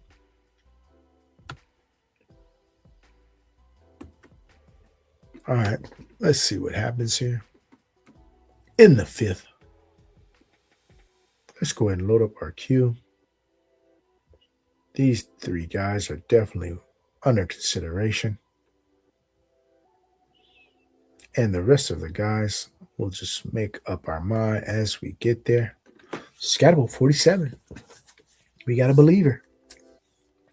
Travion, got another believer. Please take Harvey. I want you to take him too. Because I'm not a believer, neither one of these guys. So I would like for them to be off of the board right here. Coming into my pick in the 5th round. You can take all 3 of those backs ahead of my pick. I will be thankful. Not to say I'm right, but that's just how I'm thinking right now. I don't load up on any of those guys. Okay. We'll get one of the guys we have in our queue. It's looking like likely. We will go ahead and load up on some Bears love. I'm going to take the back ahead of Lamar. Yes, we did. I gave them a gift in Lamar, but that's okay. I'm doing my build, and we wanted some correlation with the Bears. Yeah. We have enough Lamar shares ourselves as well. No big deal for us in this particular build. But we do want to go ahead and see what we want to do in this next pick. Start loading up the queue with some potential players. And if we don't get one of these guys, then we're all right. We'll get another guy, right? Yes, we will. We have a plan of what we want to really do. Let's look at the board. All right. Taking dollars, man. You look like one of my kind of teams. Sans McCaffrey. I don't have much McCaffrey, but it's not a bad click. Just not the click I want. Got Hampton at 16. I like that one. Brees Hall, like them. Buka, trying to get some more right now. Like him. Super high on Christian Watson. And the Packers passing game.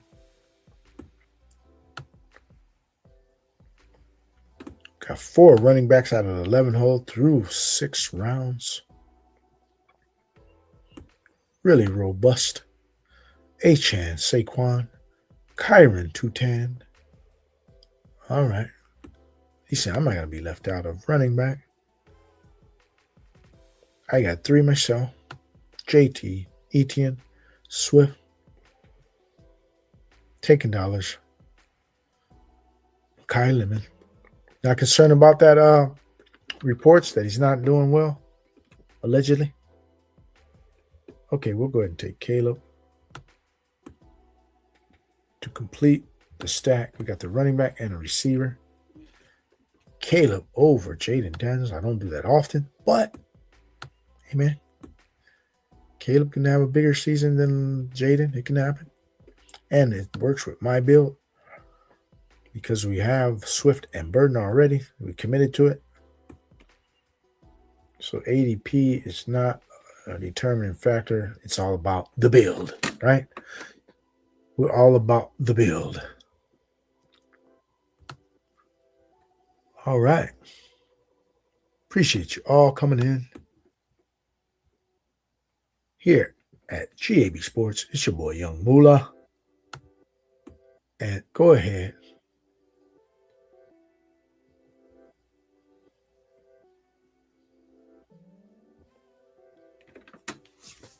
Join us on this journey in building this channel, GAB Sports. Go ahead and feel free to leave a comment, hit the like button, and also subscribe to the channel if you haven't already. Follow your boy on social media at GAB4Young, GAB, the number 4, YUUNGMOOLAHH. Yes, appreciate you. All your support. We can't do this without your support here in this community of fantasy football and fantasy sports in general. I do have some basketball content as well. We've taken a hiatus on the rest of the basketball season. Once you get toward the end of the season, things just get a little too hectic, or you don't know who's playing, you don't know who's tanking, you don't know who's going to really give a full effort and play a lot of minutes. So it's a little wild westish. It's a lot less EV right now, so we just give up at this point and look towards next year or the playoffs. The playoffs, kind of the rotations, things like that. So there's a lot more certainty because the most uncertain sport, one of the most, is basketball. You got to wait for all this news to come out on who's going to play today, who's not going to play. So it's even more convoluted right now. All right, if you're going to give me my guy at 79, we are definitely taking Harold Fannin Jr. at 79. Yeah, we'll take it. We love Harold Fannin Jr. this year. It's one of my breakout candidates, one of my top breakout candidates, because especially at the tight end position, I look at him to be amongst the leaders in all the categories at the tight end spot. He's not quite at the tier of, obviously, the Brock Bowers, Trey McBride, but Colston Loveland, he can probably hang around his numbers this year. Guy like Harold Fannin, I don't doubt that. No, it's a proposition I am banking on, and it may happen. It may not, right? He could be slightly behind, but don't be surprised if he's right neck and neck or better statistically than Colston Loveland. It can happen, right? Todd Monken calling the shots over there is a tight end whisperer. He had the greatest tight end production in the history of college football when he was at Georgia, with Bowers and Darnell Washington. They had another dude, I don't remember his name too, but they had like 3 dudes that all produced pretty good under Monken at the tight end spot. And then he utilized Mark Andrews and Isaiah Likely. He utilized those dudes in combination pretty well over there in Baltimore. And so Tom Monken, he's a tight end guy. Yeah, so Fannin should excel under Monken as well. All right. Let's see what the board's looking like. We're coming down the 8th round. Our guy taking dollars. He goes with Quentin Johnson. Yep, I like Quentin Johnson. He has 2 pieces of the Los Angeles Chargers. And we're on deck here. We're up now. We don't need a quarterback. We could use a tight end. We don't need one. We're going to go ahead and pull up Rico Dowdle. get some of that Pittsburgh exposure. Yeah, another running back. And now we're going to chill out on the running back spot. We feel pretty good with this running back room. And we're going to go ahead and pivot over to our other positions. That's the strategy. Once we build like this, 1-4-2-1. 4 running backs in the first 8 rounds. That'll allow us to focus on other positions and see how this room plays out. Deactivate the running back button. And let's see what we want to do in our upcoming picks. Populate the receivers for sure. We're going to add some quarterbacks as well.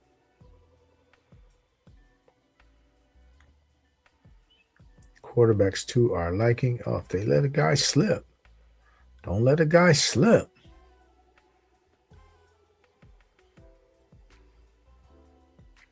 Cokehead.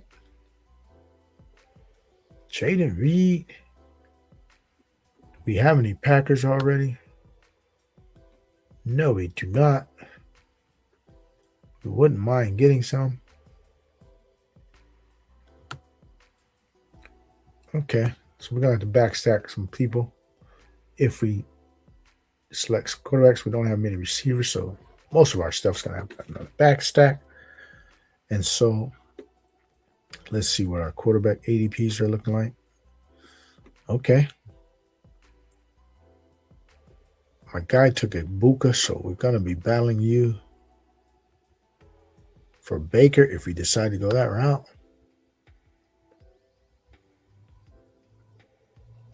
Yep. We'll see if we want to take that right now.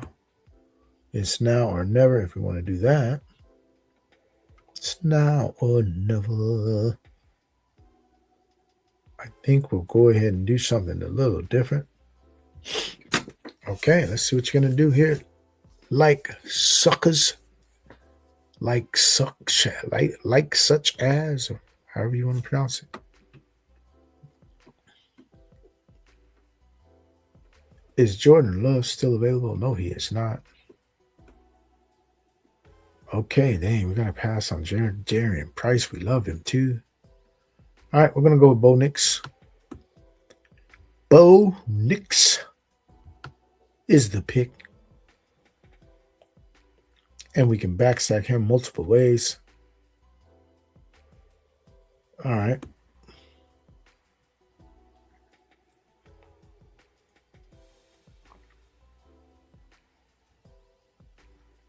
Okay.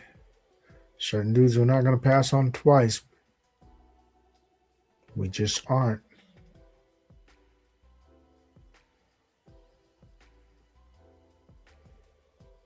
And then we just build late like that. Yeah, I can see that working. I can see that working. Yeah. All right, we've got a plan. We've got a plan, Stan. We've got a plan, man. All right.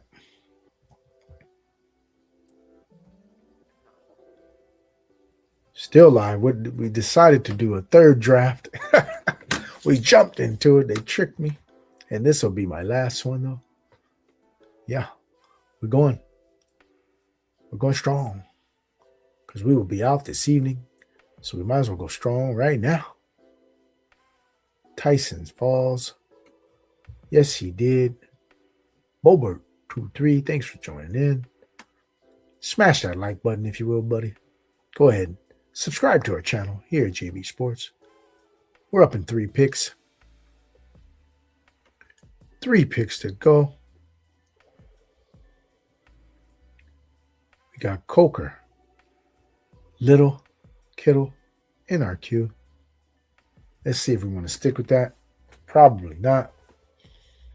Yep, you got good value on Baker there, taking dollars.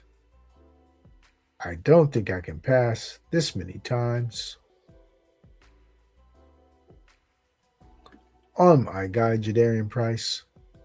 Can't do it. We're going to conclude our backfield right there with 5 picks. Yeah. 11 pick drop on Jadarian Price. We're not going to pass twice. Because that's my second best running back in this class. So we got a pretty strong backfield. We'll go ahead and wind that backfield up. Wrap it up. Don't need any more backs. And so we'll just populate our other positions and go strong on those. Needs to catch up at receiver, which is not a problem, as I like a lot of these guys coming up in this range. And I'll just go ahead and hammer those without a guilty conscience. We'll just do it, man. Yeah. Let's populate. Gonna populate all these guys in here. Some of them will get taken, obviously, but some of them will slide through. And we will scoop the guys up who we like. No need to reach on these dudes through here because they're all in the same bucket to me. So whichever one is there, we just take them. Need to slide at a quarterback at some point. You can always go with my boy Shador late. Yeah. Let me make sure I put a guy in here I definitely got to have. Maybe it's this guy. Maybe it's not. Yeah, we're going to go ahead and see what we do here at 127. Wide receiver looks like the play. Though I do like Kittle at this juncture. Okay, that was one of our guys. This receiver group looks pretty similar. We'll go ahead and take George Kittle. Hopefully he's rehabbing well. George Kittle and Harold Fannin. Hey, man, as long as Kittle comes back strong by week 4 or so, that's going to be great. Where did Tyson go anyway? Let me see. Because I did notice he was falling, but I passed on him as I was maybe going to take him. Which round was that?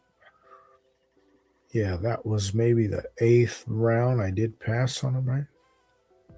Or no.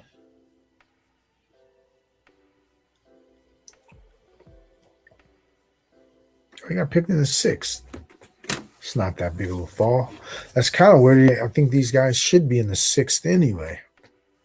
They all went in the 6th. Tate, Lemon, Tyson. I think they should all be in the 6th to some degree, right? They were a little rich in the 5th. Because none of these guys are superior prospects. They're good prospects. They're not the superior dudes, though. They're not the tier 1 level guys of a Chase Neighbors type level prospect. These guys are more in line with the QJs, even JSN was probably around this type of level prospect. He's developed to a fantastic player, obviously. But as a prospect, these are tier 2 guys. All right, so we got a receiver we need to get here. Diggs has no landing spot right now. But is he going to end up somewhere? I would think so. Got a bank on Diggs going somewhere. Let's go ahead and take a Diggs share at 138. Okay. Receiver room is a little thin right now, but we're going to populate it, obviously. We're going to bring some reinforcements in. They're coming by the dozens. They're coming round the mountain when she comes. Keyshawn Booty. Shamir DK. Michael Penix. Yeah, we're just going to populate a lot of things into this queue. and let the chips fall as they may. Okay. Ayuk is definitely a consideration. Yeah. We think he may end up here in Washington. It depends on when they release this guy, obviously. But if they don't release him shortly, I mean, goodness gracious, you're going to just really punish a guy? If they continue to try to punish this guy, it's going to be one of those things where, okay, tit for tat. He kind of quit on the Niners, and now the Niners are kind of just sticking it to him by not releasing him and letting him sign anywhere. Who does that help? Okay. You want to get personal and stuff? That's fine. But you rescinded the contract, so you don't owe him any money. So then why does it need to go to this level now? If you're not gonna have to pay the guy. He voided the contract, so then just let him go. You're not losing anything. You don't have to pay him. So eventually he'll sign wherever he's going to sign, no matter what. No matter when you release him, he's still going to sign somewhere. Things getting messy though.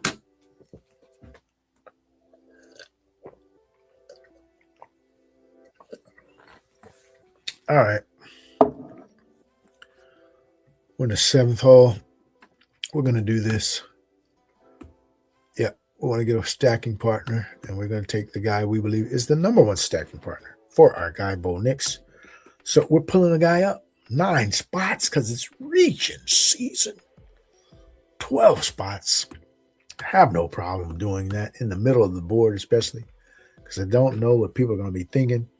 They might want to take him or something right ahead of me, and I got to get him for my build. Since I do have Bo Nix, we're taking this potential number 1 target, Pat Bryant, right there in the 13th. Yeah, slightly ahead of ABP. Because 'tis the season to be reaching is the name of this show by Mission for Moolah. Mission for Moolah means we got no cap, no fillers, no chasers, no fluff. We're going straight for the moolah. Yeah. And we got a plan how to get there. Let's continue to execute the plan of action on building a portfolio of different strategies, different builds. That's the real key to the plan. And then now I just execute to get to that objective, right? It's all about the execution now.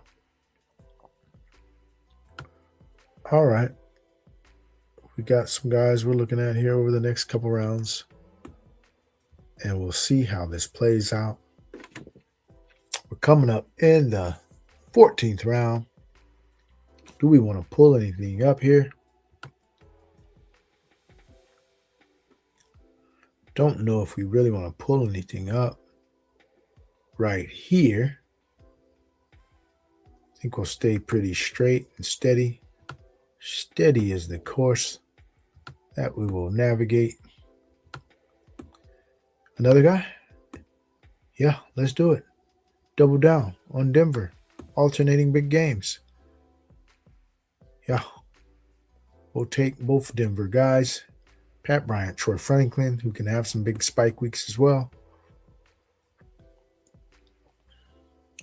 We got a Caleb Williams double. The unconventional double.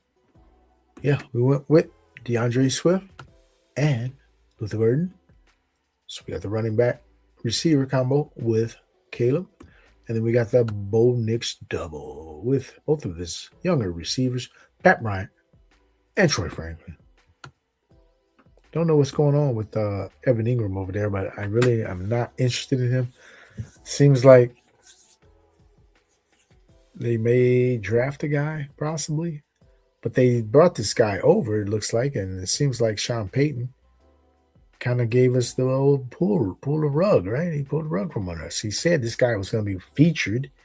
One of his kind of joker guys, right, was allegedly Evan Ingram. Didn't even use him. You know, this guy didn't even get that many targets. And so you just never can trust a guy like Sean Payton. He's a lot of hot air he blows out. I never believe anything he says. When they drafted RJ Harvey, act like this was the guy, right? And then he plays J.K. Dobbins, and J.K. Dobbins outplays him. And then he has these other guys, Jaleel McLaughlin, like three-headed monster type stuff. So just never trust Sean Payton, but we're going to go ahead and invest a little bit in him this time because we can get some alternating games out of this stack with Bo Nix. Bo Nix is the quarterback, so he's going to produce. But we don't really know how these targets are going to be distributed. So we just got two guys who can have some big games every now and then, right? And we're hoping that Pat Bryant does seize the number one role, but that can never be a given too under this guy, Sean Payton, man. We don't know what he's going to do. We'll just see. Have to play it out. But I didn't want to not have any Knicks in the crew. All right, we're going to go ahead and go with Penix right here. Since we do have Drake London, we'll take Penix. Our last build had Tua. This one will have Penix, and I'm not going to draft Tua on this one. So we're kind of just hedging that both of them may play this year. We'll see who plays down the stretch. Got to go with the younger guy who they've drafted. And so we think Penix might be the guy in the end, maybe down the stretch. Who knows? We'll let it play out. Just give me some good games at some point during the season with my guy Drake London, which opens up a Jahan Dotson share.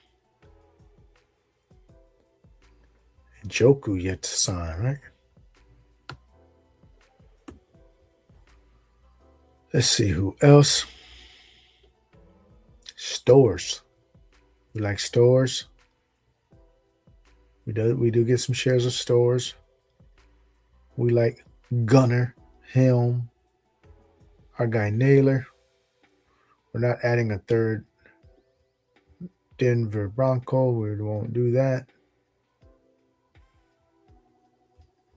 Let's see who else is in the queue.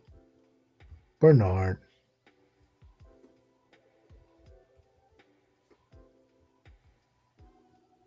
Dotson. Flornay. Bond. Bell. Keep populating the queue. I mean, what the hell is going on with Ingram? Let me look at this again. 76 targets.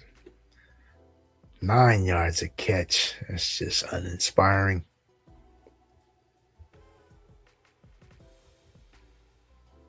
Not my typical flavor. Is 9 yards a catch out of a tight end. I need more than that from you, buddy. That's just not going to get the job done. You're just catching the ball and getting tackled, it looks like. So we got to get a little bit more yardage out of those kind of volume, because the volume is going to go down if you're not getting any yards. They're not going to trust you. They're going to be like, hey, man, we're not going to this guy. He ain't going to get us no yards. Let's go ahead and just buy into a possible Chig share here at this price. Not a big deal that his ADP is going up. We'll just add a share because he is getting a favorable landing spot. So our tight end room is pretty much done. Fannin, Kittle, Okonkwo. We'll just bank on that. Yep. Now we're looking at receivers.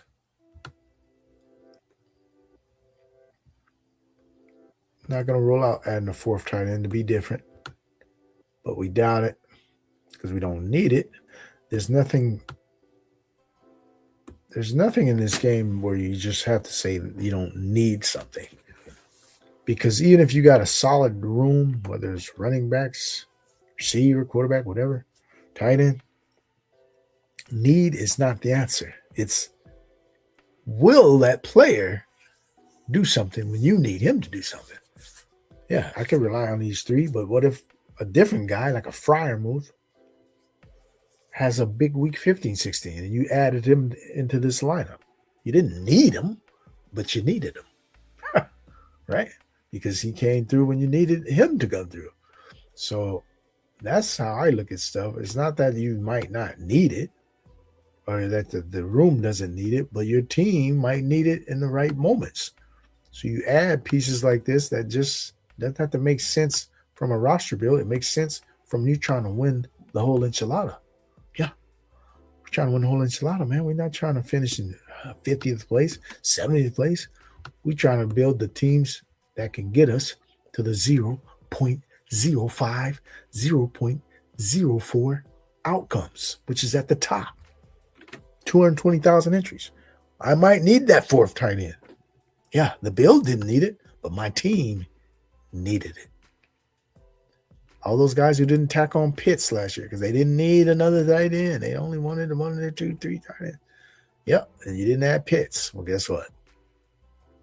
Yeah, Pitts was the guy everybody needed. Week 15.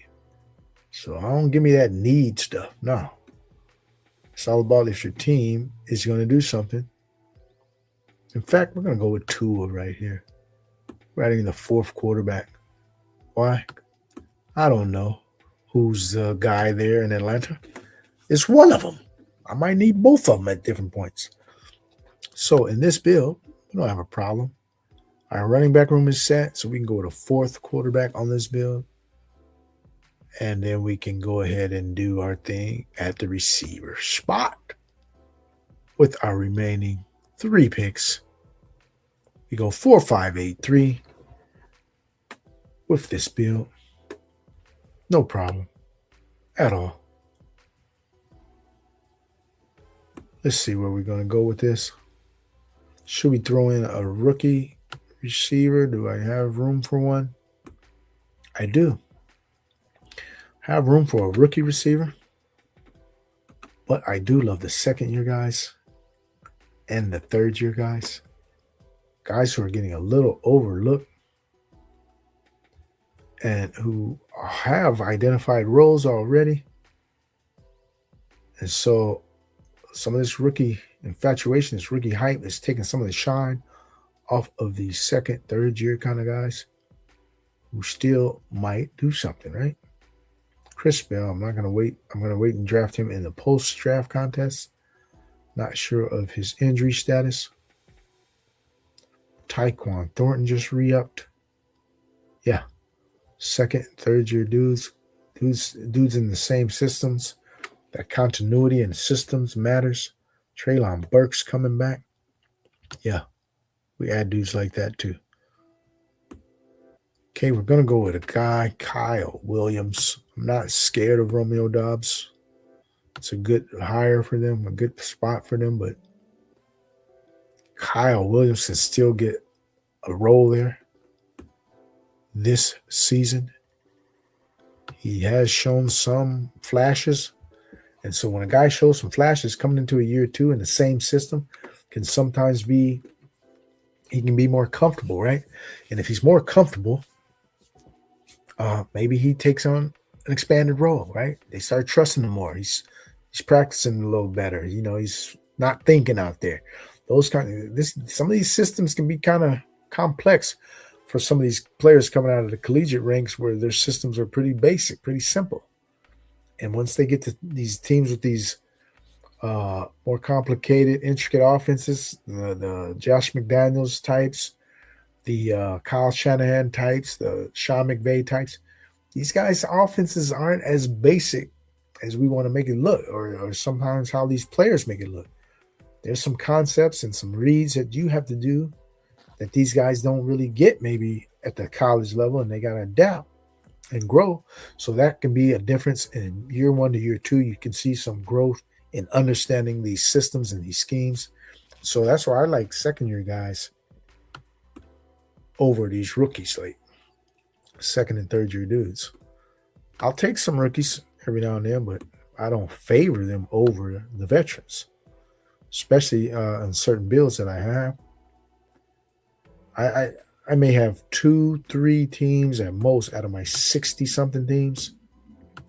2 or 3 at most. That's the most, where there's more than 3 rookies on my team on any build. I'm not infatuated with this class. Number one, I don't think it's a super strong class. And there aren't that many job openings. I mean, I've been stressing this all off season. There's not a lot of job openings in the NFL for this incoming class. I don't care if you're a running back, receiver, quarterback, whatever. There's not a lot of jobs available as far as like big role jobs, right? When you can come in and just seize a big role somewhere. There's not a lot. You got to come in and earn it. You have to knock somebody's socks off in some of these spots. Let's go ahead and get a guy we don't really have many shares of, but he's still standing there, man.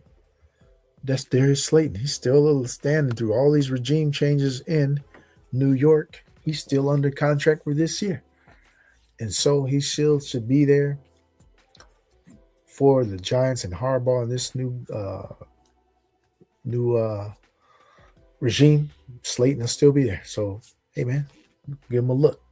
Give him a look-see right here as our 7th wide receiver. We're going with the veteran, Darius Slayton. Yeah. And we got one more roster spot available. Don't know if I want to go rookie or not. Bryce Lance, pretty tantalizing.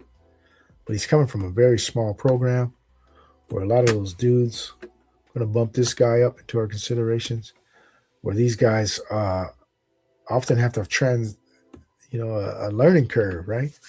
A Bryce Lance. There's a big learning curve coming from, FBS or FCS, whichever one it is, the lower division. He's coming from the lower division of football. And so he could have a learning curve here. We're going to go ahead and shut this music down for now. And we're going to go ahead and end this draft end this stream after this draft as we give a recap of our guy taking dollars. We'll recap your team as well, buddy. Stick around for that. And also we have our outro, our brand new video that we just released a couple days ago for our intro and outro for our football sessions and our mindset. Music by Bliss Love from Hip-Hop Bliss Collective. Lyrics by your boy Young Moolah, courtesy of Guidelines to Achieve and Build, GAB Sports. All right, we got Jahan Dotson. We're going to go ahead and add another share and to fortify our stack of the Atlanta Falcons. Okay, so we're going to go ahead and review our guy taking dollars. If there's anybody else in here who would like a review of their team, feel free to speak up. Okay? But for now, we're going to go ahead and look at your team taking dollars. Yep. Our fellow comrade, Tiana H. Sayers, welcome them into this draft that we had. And so we're going to go ahead and review your team right now. Okay. Let's see. I hope it stays on your team because it keeps flipping back. Taking dollars out of the 9 hole. Came with a 3-6-8-3 build with Brock Purdy, Baker Mayfield, and Aaron Rodgers. All right. Solid room. Can't complain about that. Why does it keep switching back? It always does that. Maybe I've got to wait till the draft's over. Okay, now let's see if it works. Because it just keeps switching back. Taking dollars out of the 9 hole. Brock Purdy, Baker Mayfield, and Aaron Rodgers. Yeah, all solid pocket passers that can rack up some points on some good offenses. We'll see if that Pittsburgh team chooses to pass a little bit more under McCarthy as opposed to when they had Tomlin. I believe they probably will. So that's a good lean into that. And let's see how you landed this thing with those 3 quarterbacks. Did you get some correlation? Let's see. I know you have Ibuka. Okay, we went with Christian McCaffrey and Brock Purdy. Nice. Omarion Hampton, Breece Hall, Jordan Mason, Mike Washington, and Najee Harris. Real strong six-man room, right? Got the band of 6. And I do like the mix of young and old. Got Mike Washington, young guy. You got Najee, Christian McCaffrey, older guy. You got a second-year Hampton, got a lot of juice, young guy. Brees Hall, a veteran in his prime. Yeah, like the build, like that room. And then we got Egbuka, Christian Watson, Makai Lemon, Jacoby Myers, Quentin Johnston, Travis Hunter, Isaac Tesla, and Jacoby Lane.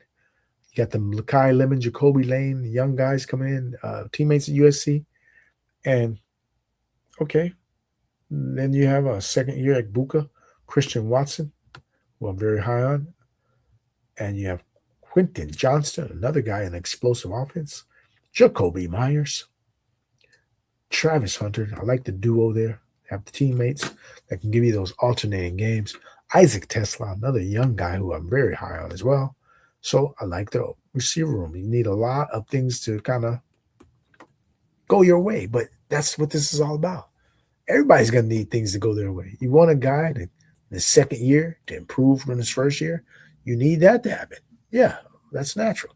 You need a guy to assume a lead role, like Buka.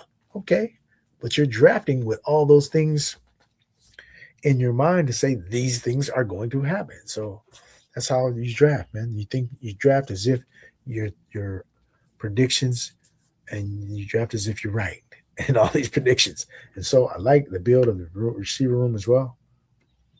And then you have Juwan Johnson, Eli Stowers, and Cade Otton as your tight end room. I can see some potential here. I do like Juwan as being the lead guy there in New Orleans in that tight end room. They did add Noah Fant, but he's more of a shared guy anyway. And Juwan Johnson has a great rapport with Tyler Shook already, so I do like that as your lead tight end. I'm waiting on a tight end. I think this is a good mix. You got a young dude, Stowers, and you got a veteran possibly returning. Did Otton ever return yet already to Tampa? If you can go ahead and let me know. I don't know the status of that one yet, but if he does indeed return, or he has returned, that will definitely fortify your Baker stack. Did you get any Pittsburgh, though? Is that one? That's one thing I would like to know. You kind of missed out on a stacking of Rodgers, which kind of limits the upside there, because usually if Rodgers has a big game, somebody has to come with him. And so I would have liked to maybe get a tight end, maybe Freiermuth or something. Or they don't really have any late receivers really on the roster of interest. But that's okay, though. Rodgers can sometimes have a pretty good game, and maybe during your bye weeks you can utilize him. So that's a pretty strong build there, buddy. Like your team. And thanks for coming in. Yeah, we'll go ahead and review Young Moolah as we head on out. Remember to smash that like button on your way out. And so we came with a 4-5-8-3 build. We got Caleb, Bo Nix, and the Atlanta quarterback room, Penix and Tua. And we started off, we wanted to bring up Jefferson, but our plans were muffed, and another guy took him up ahead of me. That's fine. And we went with Jonathan Taylor. Wanted to add another share of JT while we can. Sitting in the middle of the draft, he's a popular pick there, and so you don't get to the middle as often, and you're going to have to mix up all those guys in there. So we added another share of JT, and we fortified that room with Etienne Swift, Rico Dowdell, and Jadarian Price. So we stopped at our 5 there. We have a strong group of 5, I believe, where we didn't need to add any more. That's what allowed us to do the Atlanta quarterback room, is that we only needed those 5 backs. If I needed another back, I wouldn't have been able to add that tool pick in there. And so we got Drake London heading our receiver room with Luther Burden, a guy on the come up. We're going to need him to step up, obviously. Yeah. Stephon Diggs. So he should land somewhere and get a role, right? We don't know where. Somewhere. Maybe he goes to Denver, right? We got Patrick Bryant and Troy Franklin combining with our Bo Nix to provide a double stack there. Kyle Williams in New England, as in the vacated Stephon Diggs. He can have an expanded role with that release of Diggs, right?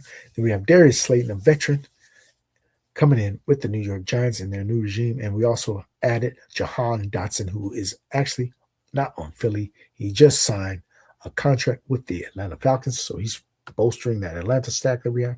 And then we have a pretty strong tight end room with Harold Fannin, George Kittle, and Chig Okonkwo.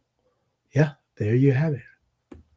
We did 3 drafts on this marathon stream, almost 3 hours, 2 hours and 45 minutes. And so we're going to go ahead and head on out as we bust this intro. Please hit the like button, subscribe to our channel if you haven't already, and also feel free to leave a comment. Yeah, okay, we would appreciate you for coming back again and again and again. All right, we're out with Victory on Our Mind, our outro song here at GAB Sports. Your boy, Young Moolah. Peace. Good luck in these streets. Oh, we rise, we rise, we rise. Oh, we climb, we climb, we climb. Oh, this time, son, we go. Victory on our mind. Gone work, push, go. Gone work, push, go. Let's see how I start this shift. We in this game, serving a strategic purpose. Went from underground, now I've reached the surface. When we claim the chip, it ain't a fluke, you know we work for this. New breed superhero, a hybrid dragon plus Michael Jordan, breathing fire into this game. In the air, I'm steady floating, destined for this role. Since my birth years, golden best ballin' for life. It's moolah on a mission. Tommy hot takes analysis, on point delivered with precision. Setting moves to this game, invoking martial law. Going all out, we won't stop. Win, lose, or draw. Oh, we rise, we rise, we rise. Oh, we climb, we climb, we climb. This time, son, we go. Victory on our mind.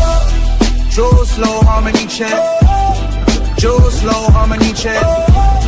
Joe slow harmony chant. Victory on our mind. Trash a low harmony chant. Work, push, go. Giant work, push, go. Let's see how I start this. What we in this game, serving a strategic purpose. Went from underground, now I've reached the surface. When we claim the chip, it ain't a fluke, you know we work for this.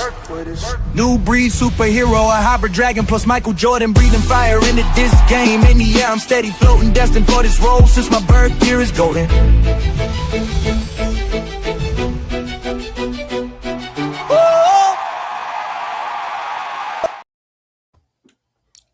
All right, out. Peace.